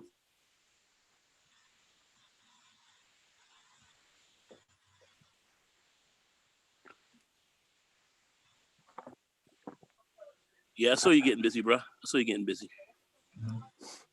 You know, I do's it, man. I do's it. That's the way. That's the way to do it. All right, we got- 51. all right. This one is from techrepublic.com. Want to make more money? Get these IT certifications. IT professionals with additional certifications are paid more than non-certified staff, according to the Global Knowledge Report. Because of this discovery, more people are getting at least one IT-related certification. Global Knowledge's 2019 IT Skills and Salary Report highlighted the importance of continuing education. As the tech world evolves, employees must do the same to remain relevant and competitive in their jobs. The realization is why 85% of all IT professionals hold at least one additional certification. Of that 85%, more than half said they earned their most recent certification in the past 12 months, and 66% said they are already pursuing their next certification or plan to this year. While the certifications do demand both time and money, IT professionals aren't hesitating to get certifications because they realize the value. The benefits of these certifications also aren't limited to the employee, but also good for the organization as a whole, according to the report. Yeah, Microsoft has a partnership program for companies who actually have Microsoft certified professionals on their job, on their staff, and so that allows them to have access to discounts on products and things of that nature from Microsoft and services. So that's why certifications were so popular back in the day, and they are today too. Across the world, salaries of certified professionals surpass those of non-certified, the report found. The largest salary difference was in Latin America, with a 21% discrepancy between certified and non-certified staff, followed by Asia Pacific, 11%, and North America, 7%. The more certification an employee has, the higher they are paid. In North America, for example, an individual with at least 6 IT certifications makes $10,000 more than those with just one, according to the report. Increased salary wasn't the only benefit employees saw. More than half, 52%, said their expertise is sought after within their organization upon gaining certifications. Some 45% of respondents with certifications said they have implemented their efficiencies, and 43% said they are faster at their jobs, the report found. The individual benefits transfer into benefits of an organization. By gaining skills, employees are better at closing skills gaps, meeting client requirements, productivity, and completing projects quicker, according to the report. The average highest paying certification categories worldwide were AWS Certified Solutions Architect Professional, $120,000. Google Google Cloud Platform, GCP Cloud Architect, $118,000, and CISSP, $116,000. In North America, GCP Cloud Architect is number one at $152,000. CISM Certified Information Security Manager, $132,000. Certified Scrum Master, $130,000. AWS Certified Solutions Architect, $130,000. AWS Certified SysOps Administrator, $130,000. In Latin America, TOGAF 9.1 is $74,000. Six Sigma Green Belt, $71,000. Project Management Professional, PMP, $63,000. CCIE Routing and Switching, $57,000, and CISSP, $57,000. So in Latin America, although the salaries look low, they're actually substantially middle class, if not upper middle class. You don't need to make a 6 figures to be a middle class in Latin America. Nagon has been to Brazil. He's talked about the cost of living there. You make 74 grand in Brazil, you're balling for the most part. Sounds like a viable option for all those passport bros out there. Oh yeah. So TOGAF is actually an architectural Said 75 grand in Brazil. Yeah. You're balling out pretty nice. 50 grand in Brazil. You're balling out pretty nice. 50 grand, I'm talking about 50 grand, 45, 50 grand, you're balling out pretty nice. American dollars, you're balling out real nice. Because, you know, you're looking at what's the exchange right now, about 416, 416 to 1. So, you know, just take a look at what, you know, 45, you know, multiply that by, you know, factor of 3 or 4. And, you know, that's what you're looking at, huh? You're looking at, huh? So, you know, you're doing pretty good. You're balling. So, you know, that's it. So, you know, like I said, opportunities to go elsewhere and do that. Like I said, we were hiring all these Java people in Brazil. You know, when I was down there, I was working for Bank of Brazil. I was getting paid American dollars. Each one of my placements I was making was close to about 20 grand for each person. And I knocked in quite a few cats. We were rolling pretty heavy down there. We rolling real nice. So yeah. So anybody who's a programmer or developer or anything in South America, Colombia, Brazil, Argentina, any one of those spots, or you know, or other places, you're gonna be doing well. Africa, forget about it. You know, any of those countries, 50 grand, you're balling like Donald Trump, and you know, Europe the same. You know, Germany and these other places, you're gonna do well. So That's why you know, certification is so important over there. very important. You know, like this article is saying, it says Europe, the Middle East, and Africa, EMEA. That's what we call EMEA. Yep. Number one is GCP Cloud Architect, $103,000. TOGAF, again, is number 2 at $99,000, so close to 100 grand. GCP Data Engineer, so data engineers, big data, certified, 97 grand. CISSP Security is 95 grand. And Prince 2, which is a project management sort of perspective from Europeans, is actually $87,000. So they mentioned Africa in this, so they're talking about the continent now. So you can expect that 87 grand over on the continent, you're basically balling. 87 grand. You are you have drivers, maids. You got people to wipe your face, to wipe your forehead when you sweat. Mhm. That's kind of what's going on. I mean, it's like that. You're rolling like that. Yep. So yeah, you know, the ability to get a certification to work in Africa is actually very is actually a strategic move to make, especially if you got the Google IT support certificate. That's actually going to be pretty good. But here they're talking about the top 5, and the top 5, you know, is GCP and TOGAF. So TOGAF is a really, really difficult certification to get. You got to be really butter late to get something like that. I only know a few people in the industry who do have that TOGAF certification. It's Hey, Mike, I gotta drop off. For a minute. I gotta take care of a few things. But you know, but I'll be listening in. But I gotta drop off for a little while. All right. I have it going, bro. Okay, guys. All right. Yeah, and so TOGAF is actually architects, technology architects certification. So if you can get TOGAF, you know, you're a pretty staunch person in the industry. All right, the next one is Asia Pacific. I won't go over that because that's not really important here, unless you plan on being an expat over there.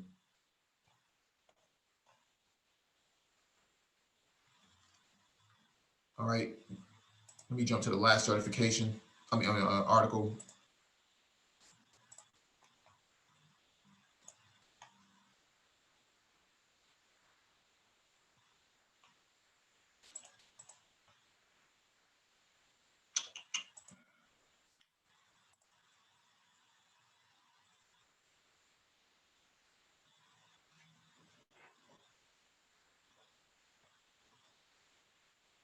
All right, this is from CompTIA.org. Top paying IT certifications. These certs could make you 6 figures. I think this might just be a repost. Yes, this is a repost. It's a repost, yeah.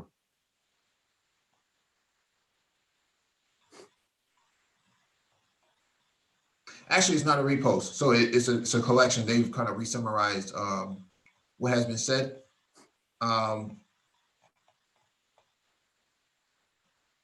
let me read the caption. I won't read the search because we already covered that. But for organizations, foundational knowledge for a lucrative IT career. For organizations, CompTIA, Amazon Web Services, and Google and Izaka appear multiple times in the list.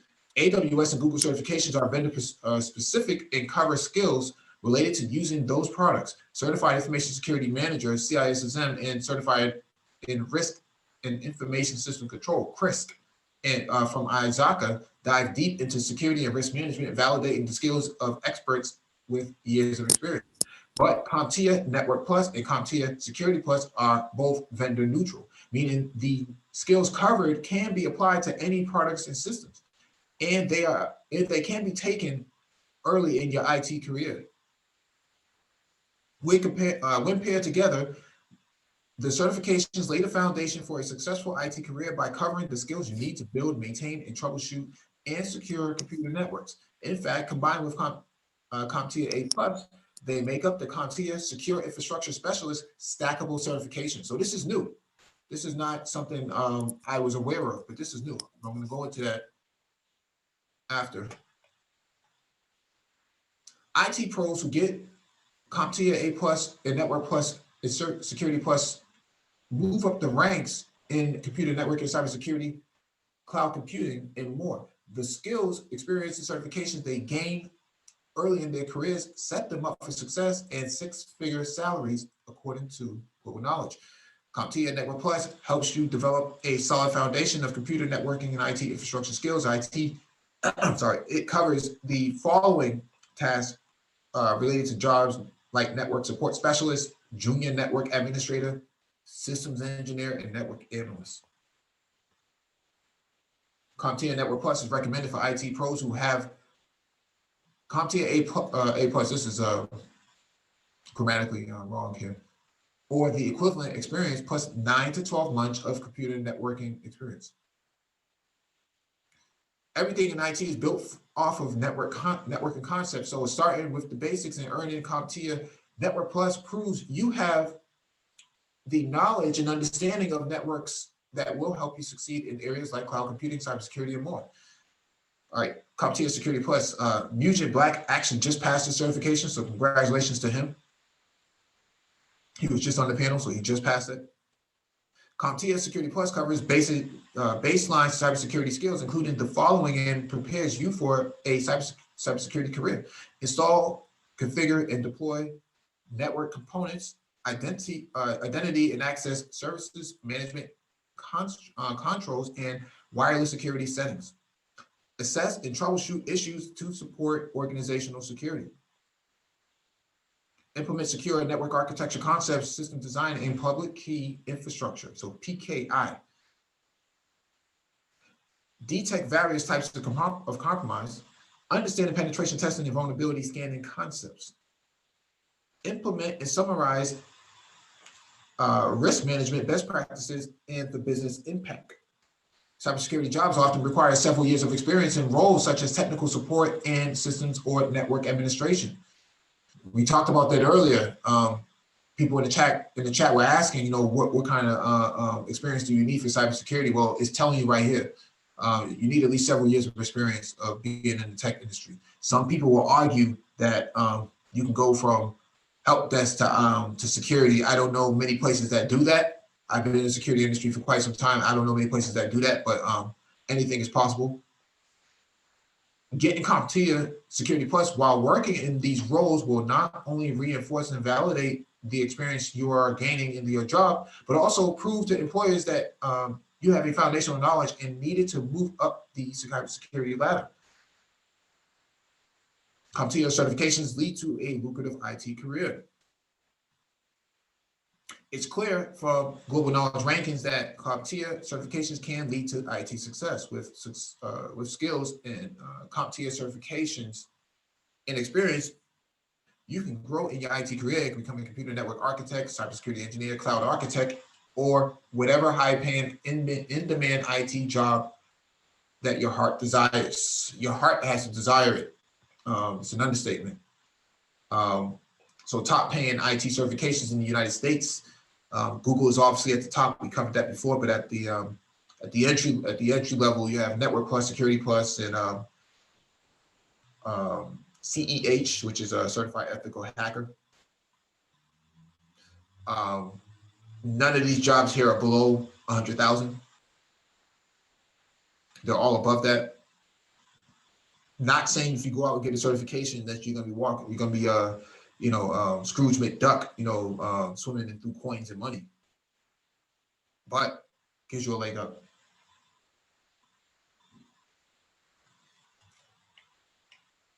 Let me see who's let me go to this other thing that's new to me because I never heard of this before. CompTIA stackable certifications. What's your perfect stack? Never heard of this before. All right, let me just read this caption real quick. It's the interview question we've all likely been asked. Where do you see yourself in 1 year, 5 years, or even 10 years? But it's the question for which most of us don't have a definitive answer. I mean, sure, we like to have been promoted, be making more money, and have more responsibility, but how do we get there? Our mentors will tell us to get to set small goals along the way and take the necessary steps to achieve them.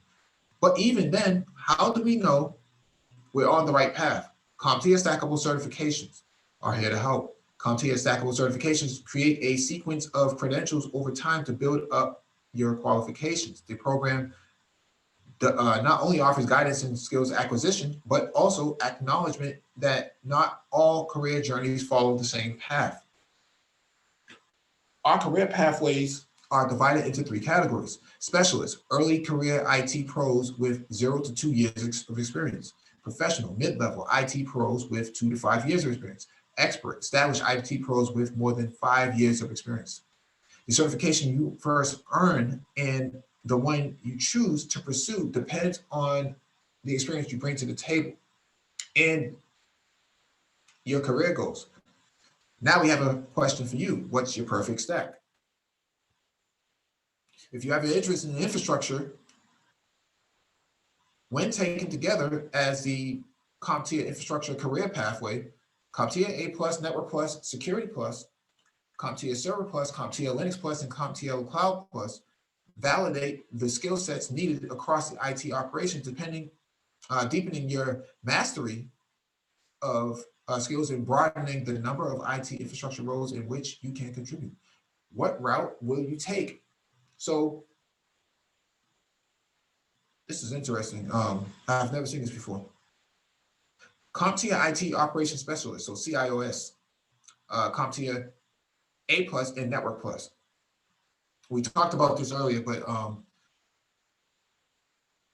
you usually start off with your A+ and then you move to your Network Plus, but if you get both, this is what you become, IT Operations Specialist. That's actually really good. I'm a big supporter of Yeah, that. they actually combine in both. Yeah. I mean, in all actuality, I think this is I think this link should be in the docket. It's in the docket as well down there in the description. No, I'm gonna add it. I'm gonna put it in the chat as well. Oh, okay. Because yeah, I think this would answer a lot of those questions that are asked. Like, okay, I'm either going to be getting into the field, or I'm doing this, but where should I go? What kind of certifications I should get? Now, these types of things right here, these are combined certifications. See, so you'll have one certification that kind of covers a bit of a spectrum, and then a different type of certification that covers a different spectrum. But when you do something like this, you get it's a wider net of knowledge when you obtain 2 certifications at once, and then they even give it kind of like a specialized title, which means that just getting these combined certifications, you actually have the ability to do something that just kind of something that's actually beyond just kind of like the base level at that point. So you actually kind of getting a bang for buck, taking this type of approach here. Yeah, CompTIA System Support Specialist, CSSSS. It should be like CS3 or something like that. That would be actually dope. Right. So Stack, CompTIA A+, and CompTIA Linux+. A system support specialist is responsible for all aspects of help desk support and technical assistance, addressing a variety of user issues, including troubleshooting software, hardware, and networks. This is interesting because I wouldn't have thought of A+ and Linux Plus, because most people who go for Linux Plus probably already have Network Plus. I would have thought that. But this, I guess this makes sense if you're talking about being like a, someone who works on laptops and desktops, but also supports Linux operating systems on those computers. I guess that makes a lot of sense. Cloud admin professional. So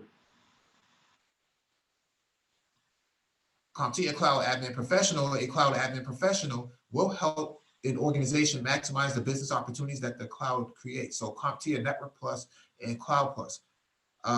Never knew that. This is new to me, so it's not bad. CompTIA Network Infrastructure Professional, CNIP, Stack, CompTIA Network Plus, and CompTIA Server Plus. This makes a lot of sense. A network infrastructure professional delivers complex infrastructure design projects from inception through development and delivery. This is actually pretty dope. So this is actually a very senior sort of stack that they're talking about. This one and the previous one, which is a cloud admin professional. You can't go wrong with either one of those stacks. I'm a big supporter of that. CompTIA Linux Network Professional, CLNP. CompTIA Network Plus and Linux Plus. Now that I'm familiar with. A Linux network professional provides hands-on support and monitoring of critical internal and client systems. This makes a lot of sense because most people who work in Linux also have a fairly good adept understanding of network technology. So a Network Plus, if you look at the Network Plus criteria, you'll see that Linux is a part of one of their domains. And if you look at CompTIA Linux Plus, you'll see that networking is a part of the domain as well. So very interesting. This is new to me. So I'm just taking this in as well.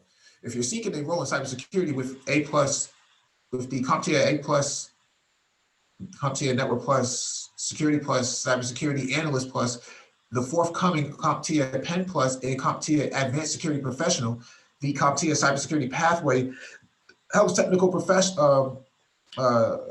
specialists achieve cybersecurity mastery from beginning to end. Where will you start? So CompTIA Server Infrastructure Specialist, CSIS, CompTIA Stack, CompTIA A+, Network Plus, and Security Plus. This is a typical pathway for most people who go CompTIA. As a secure infrastructure specialist, you'll not only be able to support hardware and software systems, but will also be able to protect your organization's assets from internal and external threats. Not surprised there. CompTIA Secure Cloud Professional, CompTIA Security Plus and Cloud Plus. As a secure cloud professional, you'll be ready to address the business and technical security challenges in the enterprise cloud computing environment. Not surprised there. Security Analytics Professional, CompTIA Security Plus, and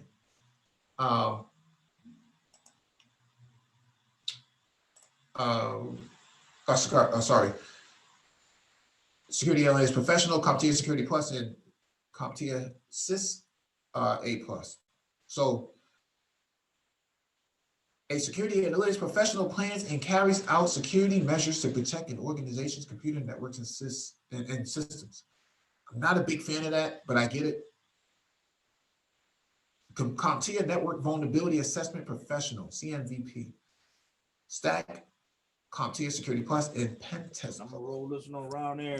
No, just give me both of them, Doug. Just give me two of them. You gonna take two of them. All right.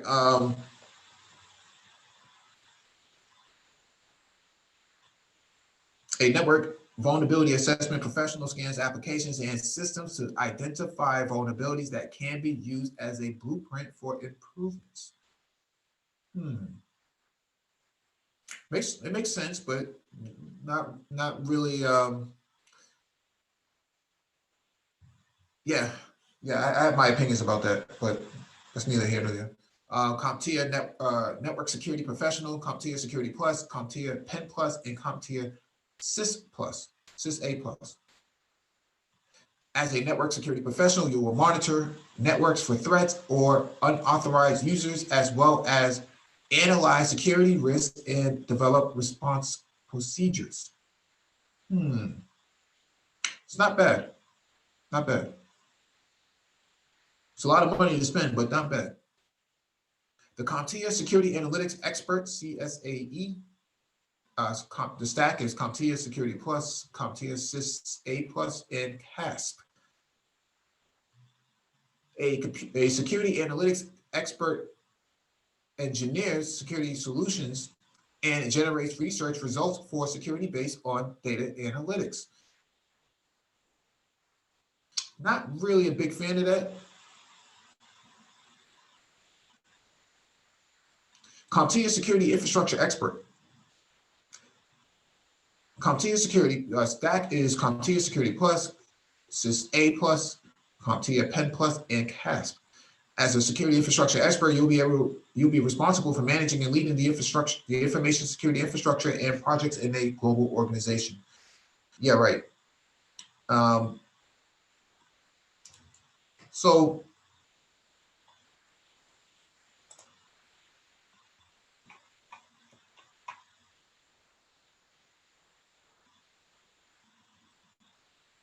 I'm going to throw the link in the chat because I think that it might be relevant for a lot of people, because a lot of people do have questions about how to gain in this area. Hello, can somebody hear me? I can Yeah, we hear can hear you. I was in, Mike. I just promoted somebody to the panel. Hey, I'm just moving some stuff around in the backyard. Give me just a few, but we have somebody to join the panel. Yep. Thanks.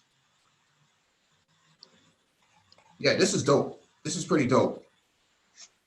So I think that guys should, or you people should actually, who are listening to this, actually pay attention to this. So I'm going to throw it in the chat.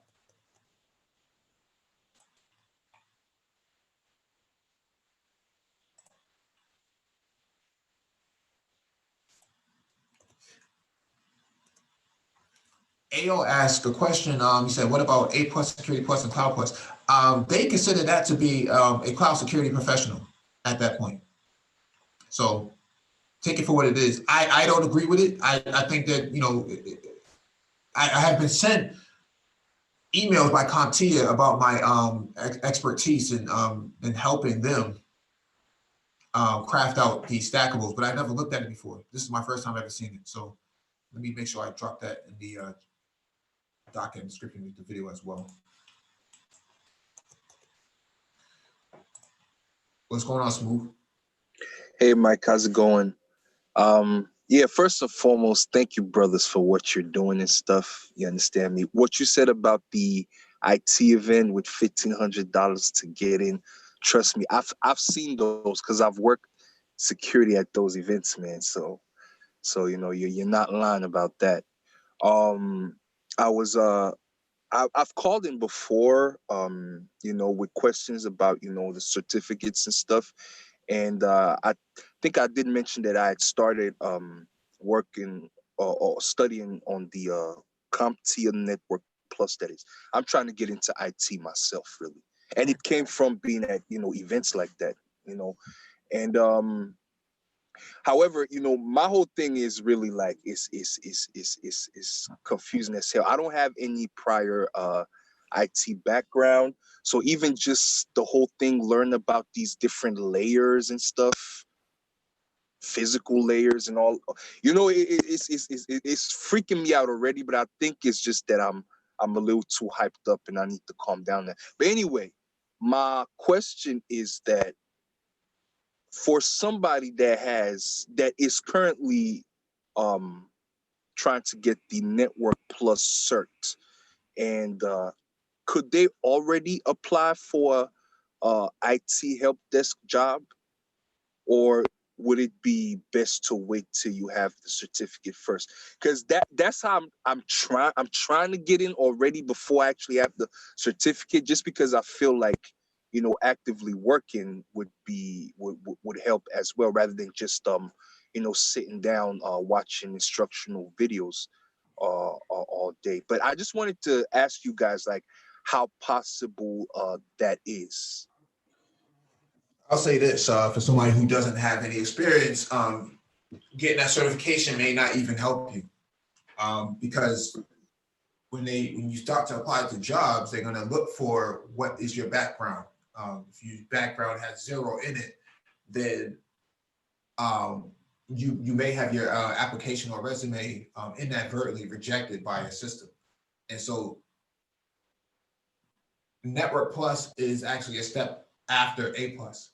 I would say focus on A Plus, because you need to understand the fundamentals of the technology that you're going to be supporting. If you go to Network Plus but you skip A Plus, you're not going to have a fundamental understanding of motherboards and things of that nature on the desktop side, especially if you get to a point where you have to support desktop. A lot of people don't know, the differences between USB 2.0, 3.0, USB-C, things of that nature. That stuff is very important. If something's not working, you need to understand what components are compatible with which, how to partition a hard drive, how much memory is actually memory capacity of the system, what kind of goes in it. All of those things are going to be meaningful, and they're going to be expecting you to know all of these things. But if you got the Network Plus, the Network Plus is going to teach you that. The Network Plus assumes that you already know this. Dang. So they just taking my money and putting me on the wrong path then, huh? I don't know who you talk to or who you deal with, but Library.it. Well, Cybersecurity is in the business of continuous learning, so they're assuming that you may have been in that role already. But see, that's the thing, because before you start, they when you enroll, you have to fill out like a questionnaire and everything, and there you put in your experience. You put in like what your career goal is, like what you want to do, but then you also put in your experience level. I made sure I put in that I have no, and don't get me wrong, I am good with computers. Like I used to, format my computer at like 11, using MS-DOS and typing in commands, but just from watching people do that. But like, I just put in 0, like nothing, just to learn everything from the ground up. And it said, okay, looks like you're trying to be a network engineer. That should be your journey if cybersecurity is where you're trying to end up. And then they just filled up my little dashboard with a bunch of courses and everything to learn, so I can do the Network Plus certificate, to do the exam for it. So I'm saying that they just pushed me on the wrong side, because you're talking about A plus. That's what I should start with. Yeah, because if you don't have the fundamental understandings of the technologies, man, it's going to be hard for you to work on these type of things. A lot of people who they get into IT and they get lost, and they usually burn out pretty quick because they just don't have the ground level understanding, man. If you can't dribble a ball, man, you can't get on the court and shoot. Yeah. Every time you get the ball, somebody's gonna strip that from you. You gotta be able. The whole point of dribbling is to maintain it. Maybe that's why I'm not really understanding what these instructional guys is talking about in these videos. Because mind you, I really make sure I invest my time. Like later on today, I'm in Houston, so I'm on Central Time. I'm gonna go to my job because, like I said, I work as security guard from 3 o'clock till 11 o'clock, and I usually want to always use that time to I do all my courses and stuff. How long have you been security for? How long have I been a security guard for? Yeah. Since April last year, and it's really because I've been in between jobs. Like originally I worked in clinical trials, clinical research. I'm a CRA, but you need to talk to Dr. Phoenix, man. Oh no, he's trying to get into IT. So he's trying to get in IT. That's right. Yeah. I'm trying to get into IT because pharmaceuticals and stuff it's too shaky now, and So what's that? I work in big pharma myself. What didn't you say you work on medical devices? No, I work in cybersecurity, but I work for a big pharma company. Okay. Do they specialize in medical devices? Big Pharma, no, Big Pharma works on drugs, right? So they don't No, focus I on know. devices. I know. I mean, the company you work for. Do they specialize in medical devices? No. Okay. I thought I don't know why I thought you mentioned something like that. But yeah, I was on the investigational drug side, so like the actual study drugs and stuff, you know. Yeah. But yeah, anyway, so I'm just saying that. So I really need to focus on getting this A+ thing done. And This is the only book you're ever going to need for A+. The Pearson Publishing. They are the masters at A+ and Network Plus. And so I'm going to drop it in the chat. I've mentioned it before. Yeah, I just made a screenshot of that. Yeah, I'll drop the link in the chat, but it has the test preparation built into it. Mm-hmm. So let me go to the sample content. There's 10 chapters in there. So my recommendation is to do 1 chapter a week. 1 chapter a week? Yeah, it's a lot of information to absorb. Okay. A lot of information to absorb because they kind of go into a lot of granularization of the technology. I know some people could do 2 chapters a week, but you got to master the chapters per week because some people try to cram a whole lot of information and then go take the exam and then they flunk it and then they're mad and they say, oh, the book sucks. And the reality is you didn't take enough time to prep. You didn't take enough time to prep. It's not the book, it's the person in between the chair and the computer. Yeah. That sounds like, okay. I'm trying to get quick, but I know that I have to pace myself a little too. You know, I'm really not trying to waste time in getting into IT because this whole 4th industrial revolution thing, man, is and by the way, just to let you guys know, I'm driving Uber right now, and I'm listening to y'all on the Bluetooth thing. So every passenger that gets in is listening to the Black Brain Trust, and I'm trying to tell them like, yo, you better get into IT if you're not in it. It's the 4th industrial revolution. Like I'm out here going crazy, but you know, that aside, you know, yeah, I'm really trying to get into the field as soon as possible, but I know that is wishful thinking, you know. So as far as time goes, like when you say one chapter a week, because I'm going to purchase this very book on Wednesday. Now that you've mentioned it, I'm going to get it on Wednesday. So Wednesday, I'm going to get started on that. So 1 chapter a week. I'm just saying, like, how long would, you know, time do you think it would take to actually get in the field if you do everything right? Because, yeah. It's usually roughly about 2 to 3 months. What? Roughly 2 to 3 months if you did all of what I just said and pass the certification, you should be able to do it. I know some people cram it and do like, you know, they'll study for 2 weeks and then go take the exam. Okay, you studied to take the exam and you passed the exam, but do you have the fundamental understanding of what you actually passed? Right. Did you process the information or did you just cram for a test? Right. That's what I don't like about the industry is that it allows people to just jump in there and say, oh, I passed it in 2 weeks. I passed it in 1 day. Yeah, because you stuffed your brain full of the book written questions and textbook knowledge, but you didn't have listen, I work in cybersecurity, right? There's a guy that I met who has a lot of years of experience, but when I asked him the difference between the RJ11 and the RJ45, he could not tell me. He couldn't tell me.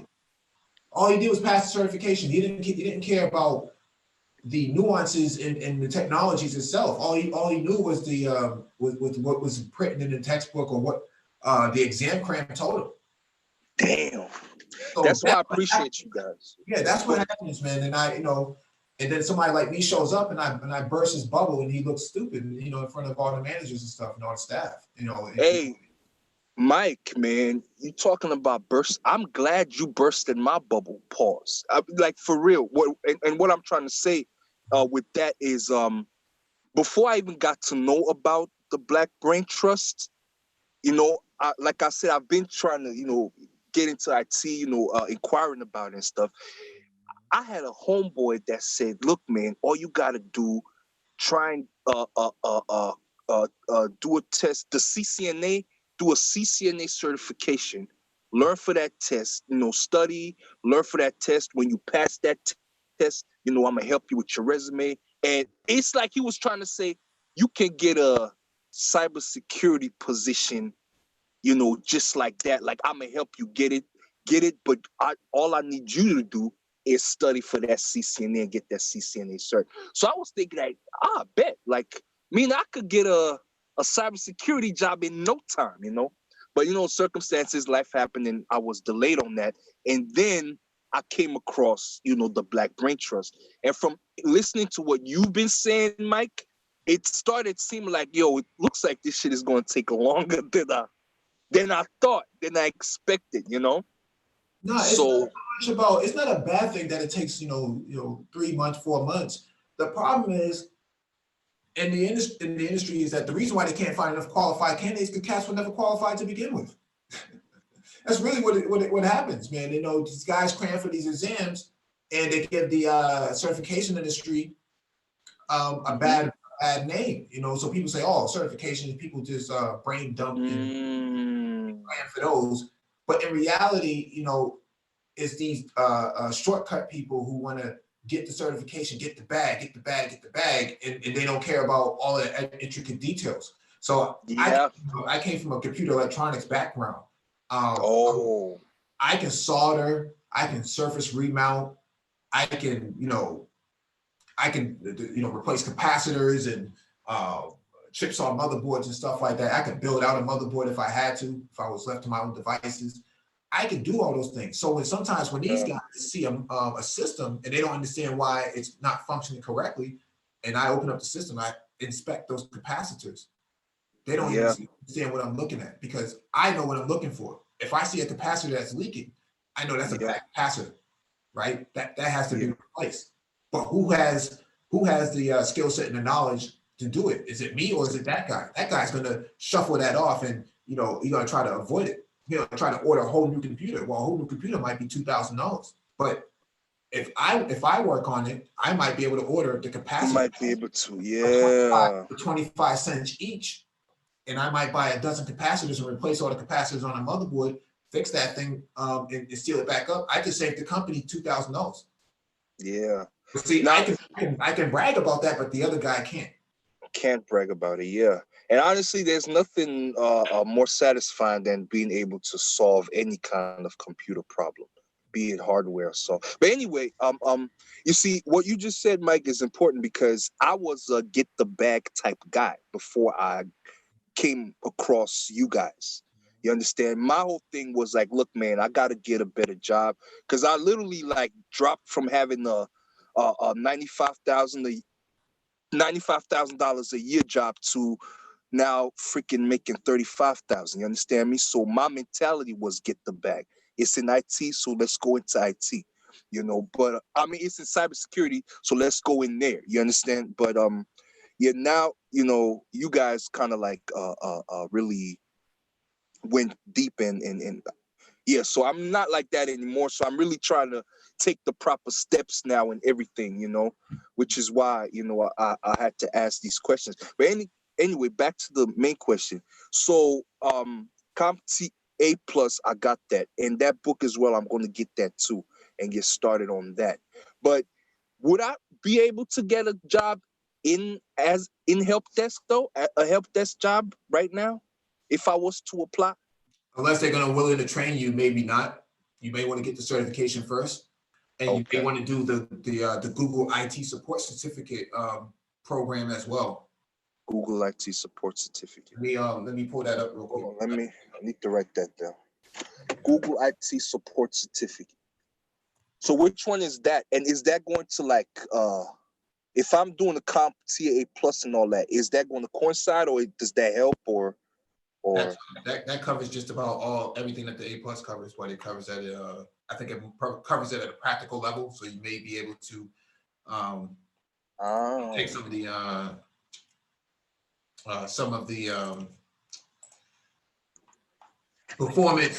performance measures as well. So this is it right here. Interestingly enough, they put a sister up there. They love doing things like that. So Yeah, with a cooking apron. yeah, this is Google's version of the A+, basically. And so, you know, I know most Black communities have this available. I don't know any Black community that does not have a Goodwill Foundation Center there. But this is where you can find it, or you can get it at the at Europe. I know in Boston, this is our thing right here. JFF as well.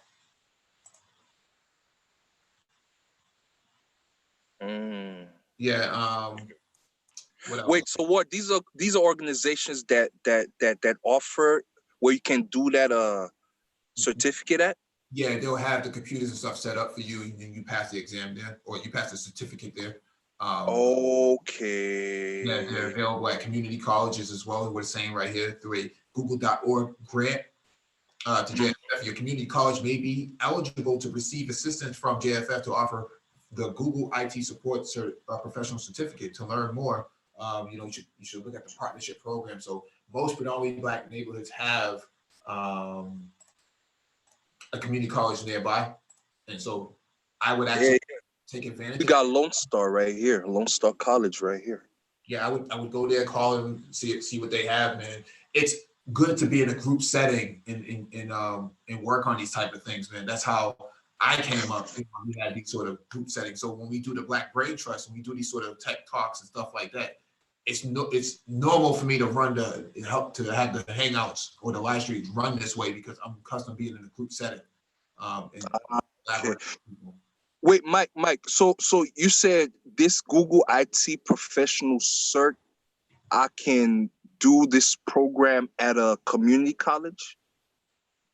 Yeah, you could. Okay.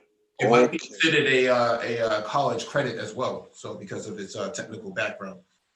Okay. I see. You'll probably get like four college credits for it or something like that.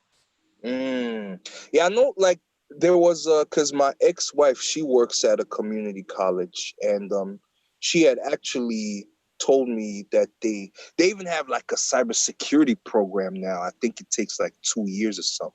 But I thought that was back when I was still in that whole thing with I'ma do the CCNA thing. 2 years takes too much time, you know. But the Google IT thing, is that 3 months long as well? It might be. I've never taken it before, but it says 6 months right here. It says duration is under 6 months. Okay. Okay.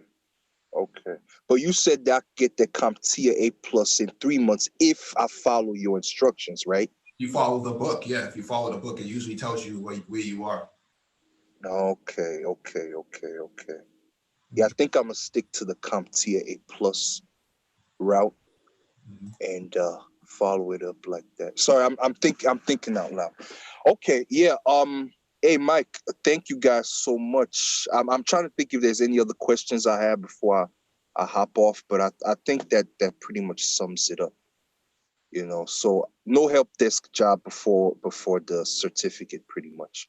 And I'm gonna have to switch my thing on Cybrary up to the A+ or whatever, see how they could do it there. But thank you, Mike, because I was really going, you know, a wrong path right now. You know what I'm saying? Like, I was investing hours into, you know, I'm trying to, you know, understand this thing, but maybe it's because I haven't, you know, started with the A+. I'm thinking anyway. I don't know. You know. Hey, no problem, man. Hey, appreciate y'all though, man. Complex and Mike and Nagon and all that, man. I really appreciate what y'all doing stuff. And please add a super chat button. Add a super chat button to the YouTube things so we can super chat us. Because I tried to super chat, but I didn't find where. No, we disabled it. We disabled it, man. Oh, you just say why? Or do you? We're running a different game over here, man. People who really want to be here, man, are gonna be here, man. They, you know, we don't want that sort of perspective, man. Your contribution, man, is your presence. So. Oh, appreciate. But then you have a bunch of people leaving when you ask them for the likes, though. There's a lot of cats who don't like us, man. They all suckers anyway. But hey, thanks so much for y'all help. Y'all have a Cash App, right? Nope. Oh, damn. Okay. Well, I guess Yeah, nah, man, we don't do financial contributions. Just share it, and, like it, contribute. Okay. Hey, well, I'll continue contributing with my presence then. I thank y'all brothers a lot, man. And Mike, thanks a lot. I'm going to get that book on Wednesday, and I'll probably put it in the next stream that y'all have that I just copped the book and stuff. Absolutely. Gang, All man. right, man. Thank y'all. Peace. We got Josh on the panel. Hey, what's up, y'all? How y'all doing? Hey. Hey, what it do, man? What it do? Man, I'm chilling, bro. Y'all be doing the live streams, man. I can't keep up. You know what I'm saying? Yeah, I'm on my lunch break right now, so I figured I'd just hop on and just help out if y'all needed any help. No, man, I don't know how much you've listened to or what you've heard, man. I didn't think you'd be working on MLK Day. Yeah, they got me, man. That's all I can say. Yeah, I should probably open up my laptop, man, and just log in just to see what the boss has to say. But yeah, we were just talking about the top paying IT certifications for 2020. A lot of them are pointing to sysadmin stuff, man. So Linux, man, you're gonna have to learn Linux at some point. So Yeah. I should have hopped in when old boy was on, but one thing I get at, I mean, he could just make sure he don't jump around, or get into a point where he's jumping around on what certification to take. Just sit there and focus on that one certification until you pass it.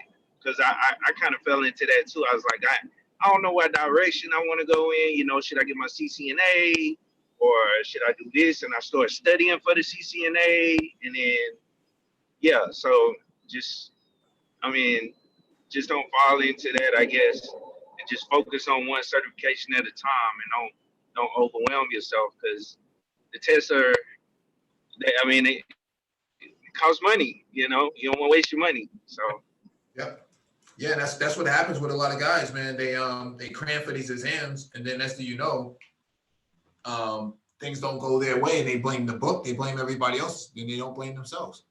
And that becomes a problem, because now the exam gets a bad reputation because they didn't do their due diligence. We're big sticklers over here for reading. And what's happening here is that a lot of guys are trying to take the shortcut to get the bag. So it's the type of stuff they be on. I'm trying to force cats to actually study more and play less games.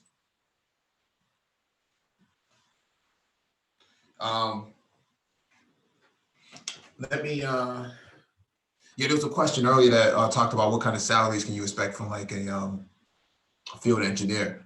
Field engineer, from what I've seen, man, you can make $30 or $35 an hour, and you do 3 tickets a day. Plus they pay for your mileage and they pay for your cell phone. Can't really beat that. So, especially if you don't like being around people, you're an introverted person, that might be the thing to do.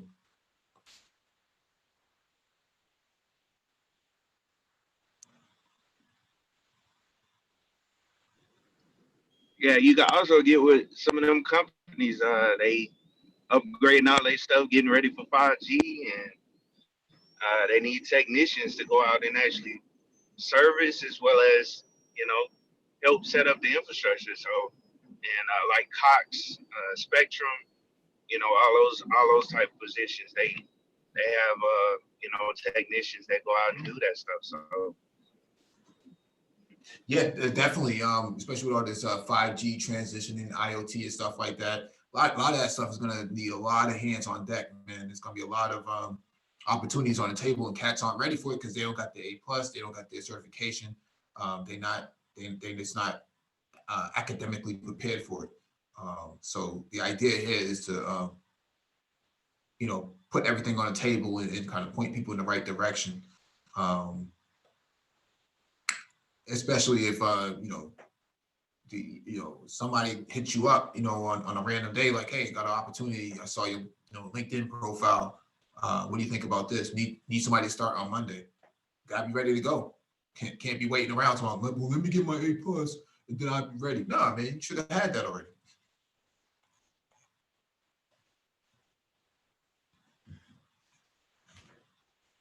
Should have been had that.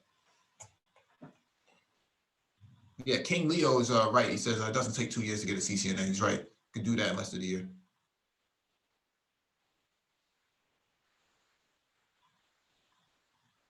Yeah, Bullet Tooth Tone.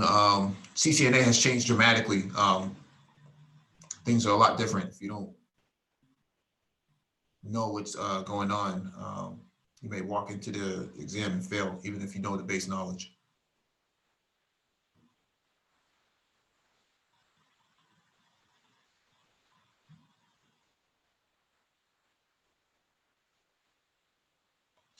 CCNA, King Leo actually, what about CCNA certification? I think you should get it if that's the environment. The last 3 environments I've been in, they do not have any Cisco devices in it. Let that sink into your brain. They've already moved everything to the cloud.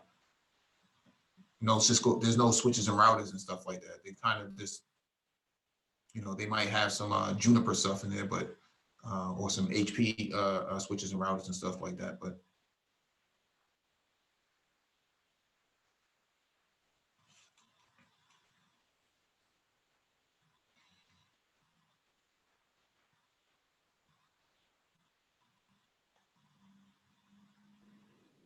Yeah, CCNA is still good. Yeah. You know what I'm saying? But yeah, government. A lot of companies are moving away from it. And oh, I'm sorry. Go ahead. No, I was agreeing with you that I was agreeing with you. Go ahead. Oh yeah. But one area or one sector that still heavily uses Cisco is government. So if you can get into government contracts or government jobs, they always behind on everything. So they still using a lot of Cisco equipment. Yep. For the infrastructure. So. Mm-hmm. Yeah, that's very true because military government they don't move that fast, man. They move like turtles, man, out here. So you'd be surprised some of the old stuff that they're still using. Like, yo, are you crazy? Yeah, they just got off Windows 7 last year. Yep. I think I was telling you I was on a contract where they just upgraded to Windows 10, and Windows 10 been around for a while. They always behind. So. Yeah, because that's a mass rollout. It takes a lot of effort, it takes a lot of patching and stuff like that. It has to be mature first. It has to be compatible with the applications. IE versus Edge versus Chrome. Does the government use Chrome? Should they use Chrome? Should they stick with IE? Or is their applications compatible with Edge or something like that? A lot of that stuff has to go in, testing has to go into place. So that's why they're always so worried. So.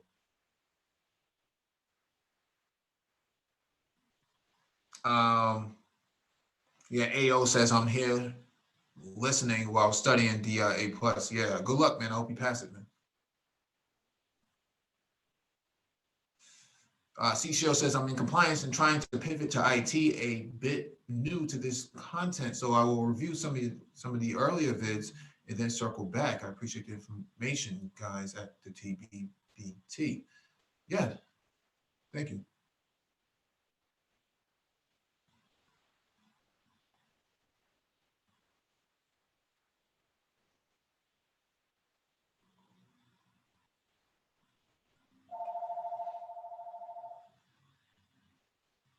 How does one get experience in cybersecurity? You have to already be in tech in order to be in cybersecurity, to get into cybersecurity. So there's usually a baseline of what they're looking for.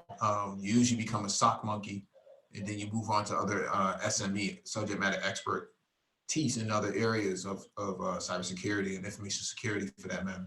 And for those of you who are asking what's the difference between information security and cybersecurity, cybersecurity is about internet operations, security operations, and then you have information security that focuses on policy and compliance and things of that nature, risk management.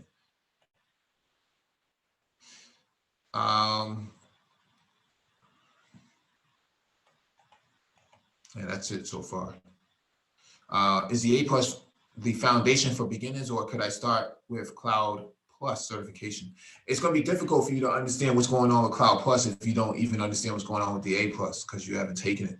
The knowledge of the A plus is going to be instrumental in understanding the Cloud Plus. Cloud Plus is the Cloud Plus certification is expecting that you know the fundamentals of the A plus and the Network Plus, because there are technology stack questions in there, including networking and security. And also Server Plus. You Yep. need to know about servers as well, because that's mainly what's driving everything in the cloud. Mm-hmm. Yeah, Server Plus is lifetime. It's not a repeatable certification. You pass it once and that's it.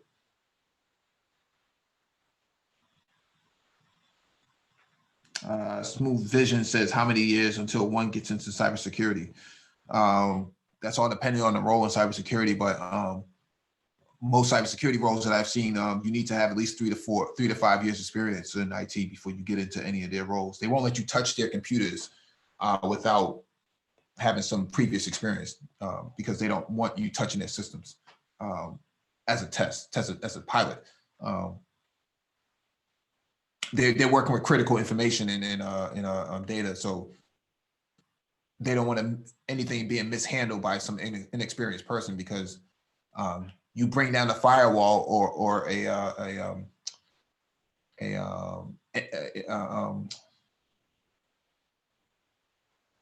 firewall and a gateway or something like that, you're in some big trouble.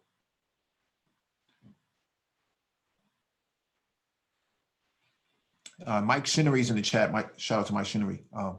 He says, "Hey guys, I'm late to the show, but do you guys see health services moving to the cloud or staying on in-house services?" That's a good question. You do have health services that are already in the cloud, like Athena Health. Athena Health is one of the biggest, but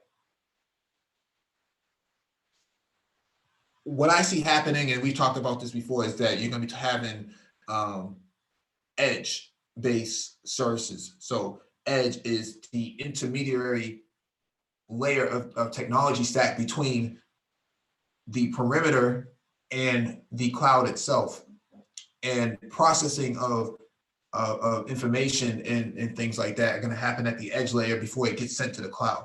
And HIPAA, because of HIPAA and because of security requirements, it makes it difficult to put everything into the cloud that's not in your possession. So there's a lot of things, nuances that need to be taken into consideration before they start putting things into the cloud 100%. I don't see that happening anytime soon, at least not in this presidential cycle. But what I do see is hybridization, on-prem plus cloud. They may have some services in the cloud, like an application, software as a service, but they may not go fully balls deep into the cloud. They're just not going to do that. No CISO would ever put his healthcare organization directly in the cloud without having some physical presence within his sphere of influence, because cybersecurity attack happens, they take you offline, and now you can't access your data because it's in the cloud and you're disconnected from the network. Big problem. Nobody wants to be in that position. Nobody wants to be in that position. All the CISOs I've talked to at major healthcare organizations do not like that idea at all. You could very well be severed from your network and not have access to your critical electronic medical records or patient health records because cyber attack took you offline. No way. At the very least, if you have a hybrid setup, then if you have a cyber attack, you can actually have a failover into another part of the network within the building itself, or within the facility itself, and still keep going. and just triage a lot of the issues that's happening on the primary. Mike, you talking about like Storm, our company like Ryan so loud? Your mic is breaking up a lot. I can't understand what you're saying. Oh, okay. Or I'm in a bad area, dude.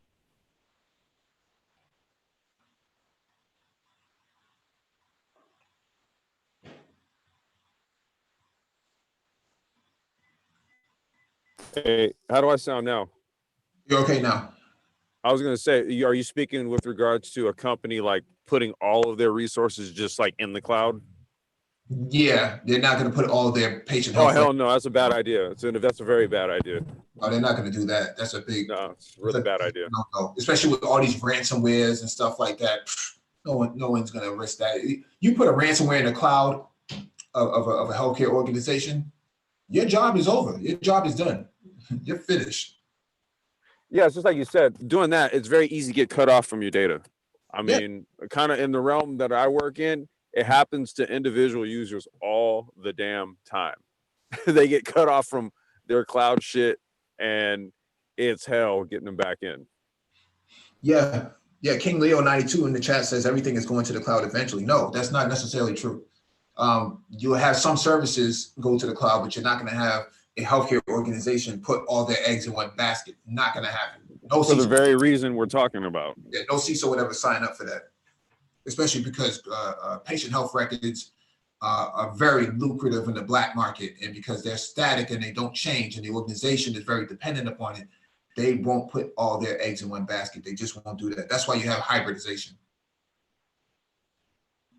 And that's where cloud edge comes in. Edge computing is going to be very critical between now and 2022. So some of the stuff that we're learning. So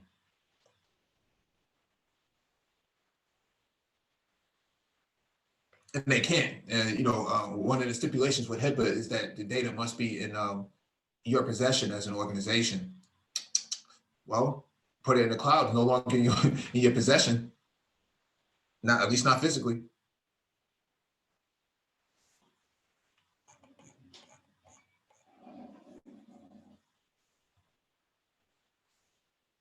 So that's the deal there. And to, that, hope that answers Mike Shinnery's question as well, Smooth Vision Media.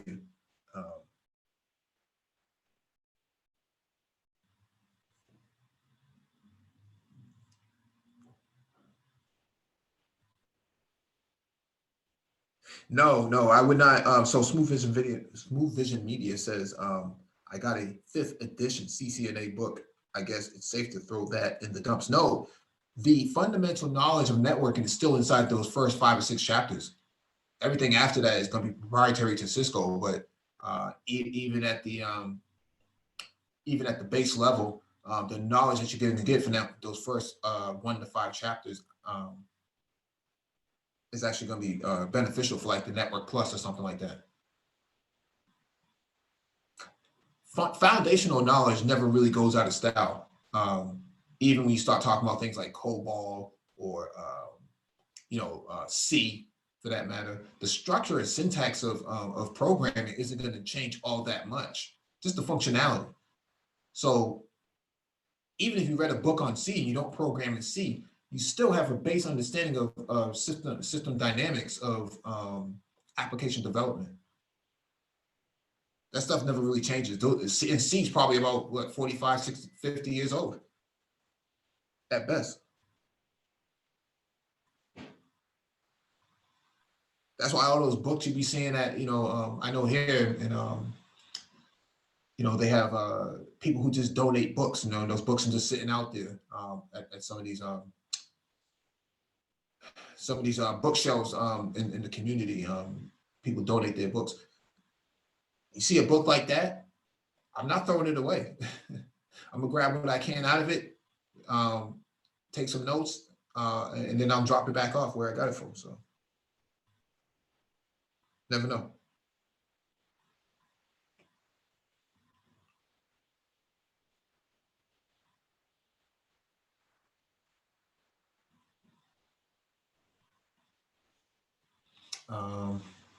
What else am I envisioning right now?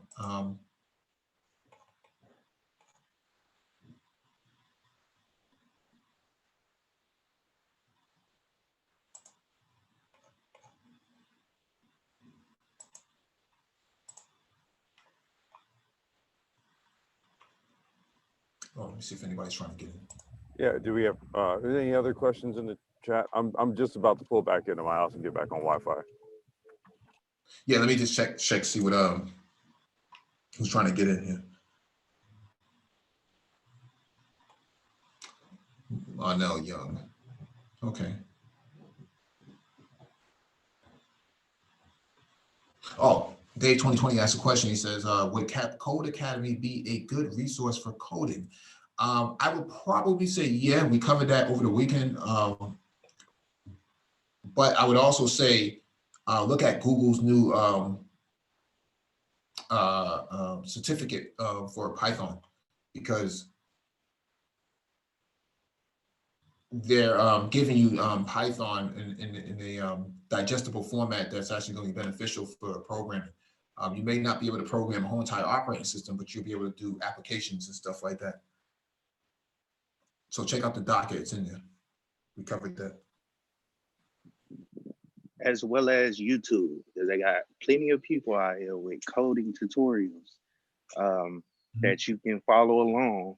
And there's test data as well as GitHub. You can go on GitHub.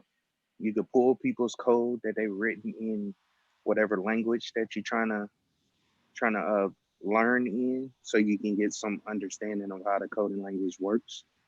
Like in GitHub, you can filter out. Let's say you only want to look at Python or applications that were built in Python. You can filter that out. Look at all the Python programs. You find something you're interested in or whatever, that'll help you, kind of get an understanding of how the coding language works. Then you can pull it down and play with the code locally on your system. So everything Mike said was right. I'd say Free Code Camp is another really good resource, especially the YouTube channel, because they hold full tutorial sessions, from start to finish, like how to code in Python, like 5 hours long. And it's just a dude that'll walk you through the concepts and, creating test code and test script from A to B, or A to Z, I should say. Yeah, I think Google did a great job. I haven't seen it myself personally, but the recent, Python certificate for Google that we posted earlier is actually going to be something to watch. I'd be interested in seeing how this plays out in the long term, because if it's anything like their IT support certificate program, this is going to be fundamental, and they're offering it in Black communities, and as a way to get more Black people into tech. We covered an article earlier that said that there are 500,000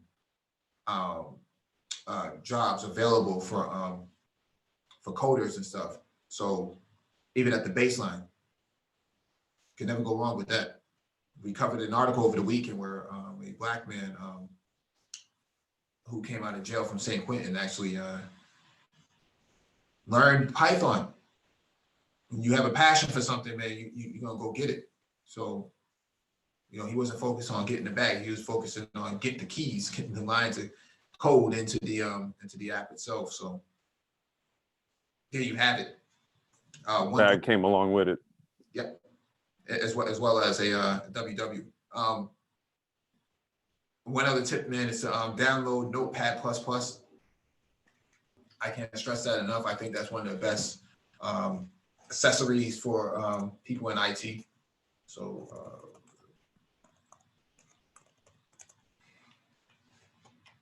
let me go here and share my screen real quick. Good for dumping code into it.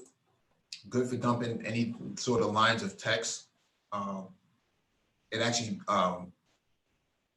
allows you to write code in the proper syntax, and then you can save it, and then you can apply it to whatever you need to apply it to.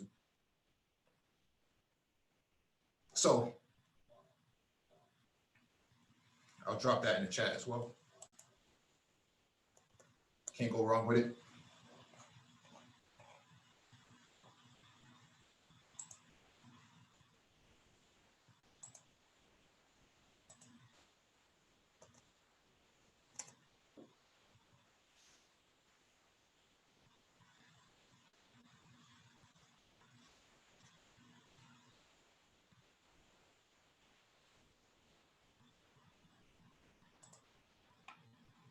All right, that's it, man. Thank you all for joining us. Please hit the like button if not already done so. Share the video if possible. Also hit that notification bell so you get all the updates from the Black Brain Trust, including those posted on the community tab. Document description beneath the video for you to reference. You're trying to get into IT for the first time and you are looking for help. We do offer IT mentorship here. You are trying to go from an IT role to another. We do offer IT coaching. You're trying to have your resume looked at and have questions about salary negotiations and wages. We do offer advice in that area. If you are in the tri-state area and you're looking for IT contract roles, Golden 11 does have recs on the table. Also, we'll be back later on for space and technology. Shalom. Adios.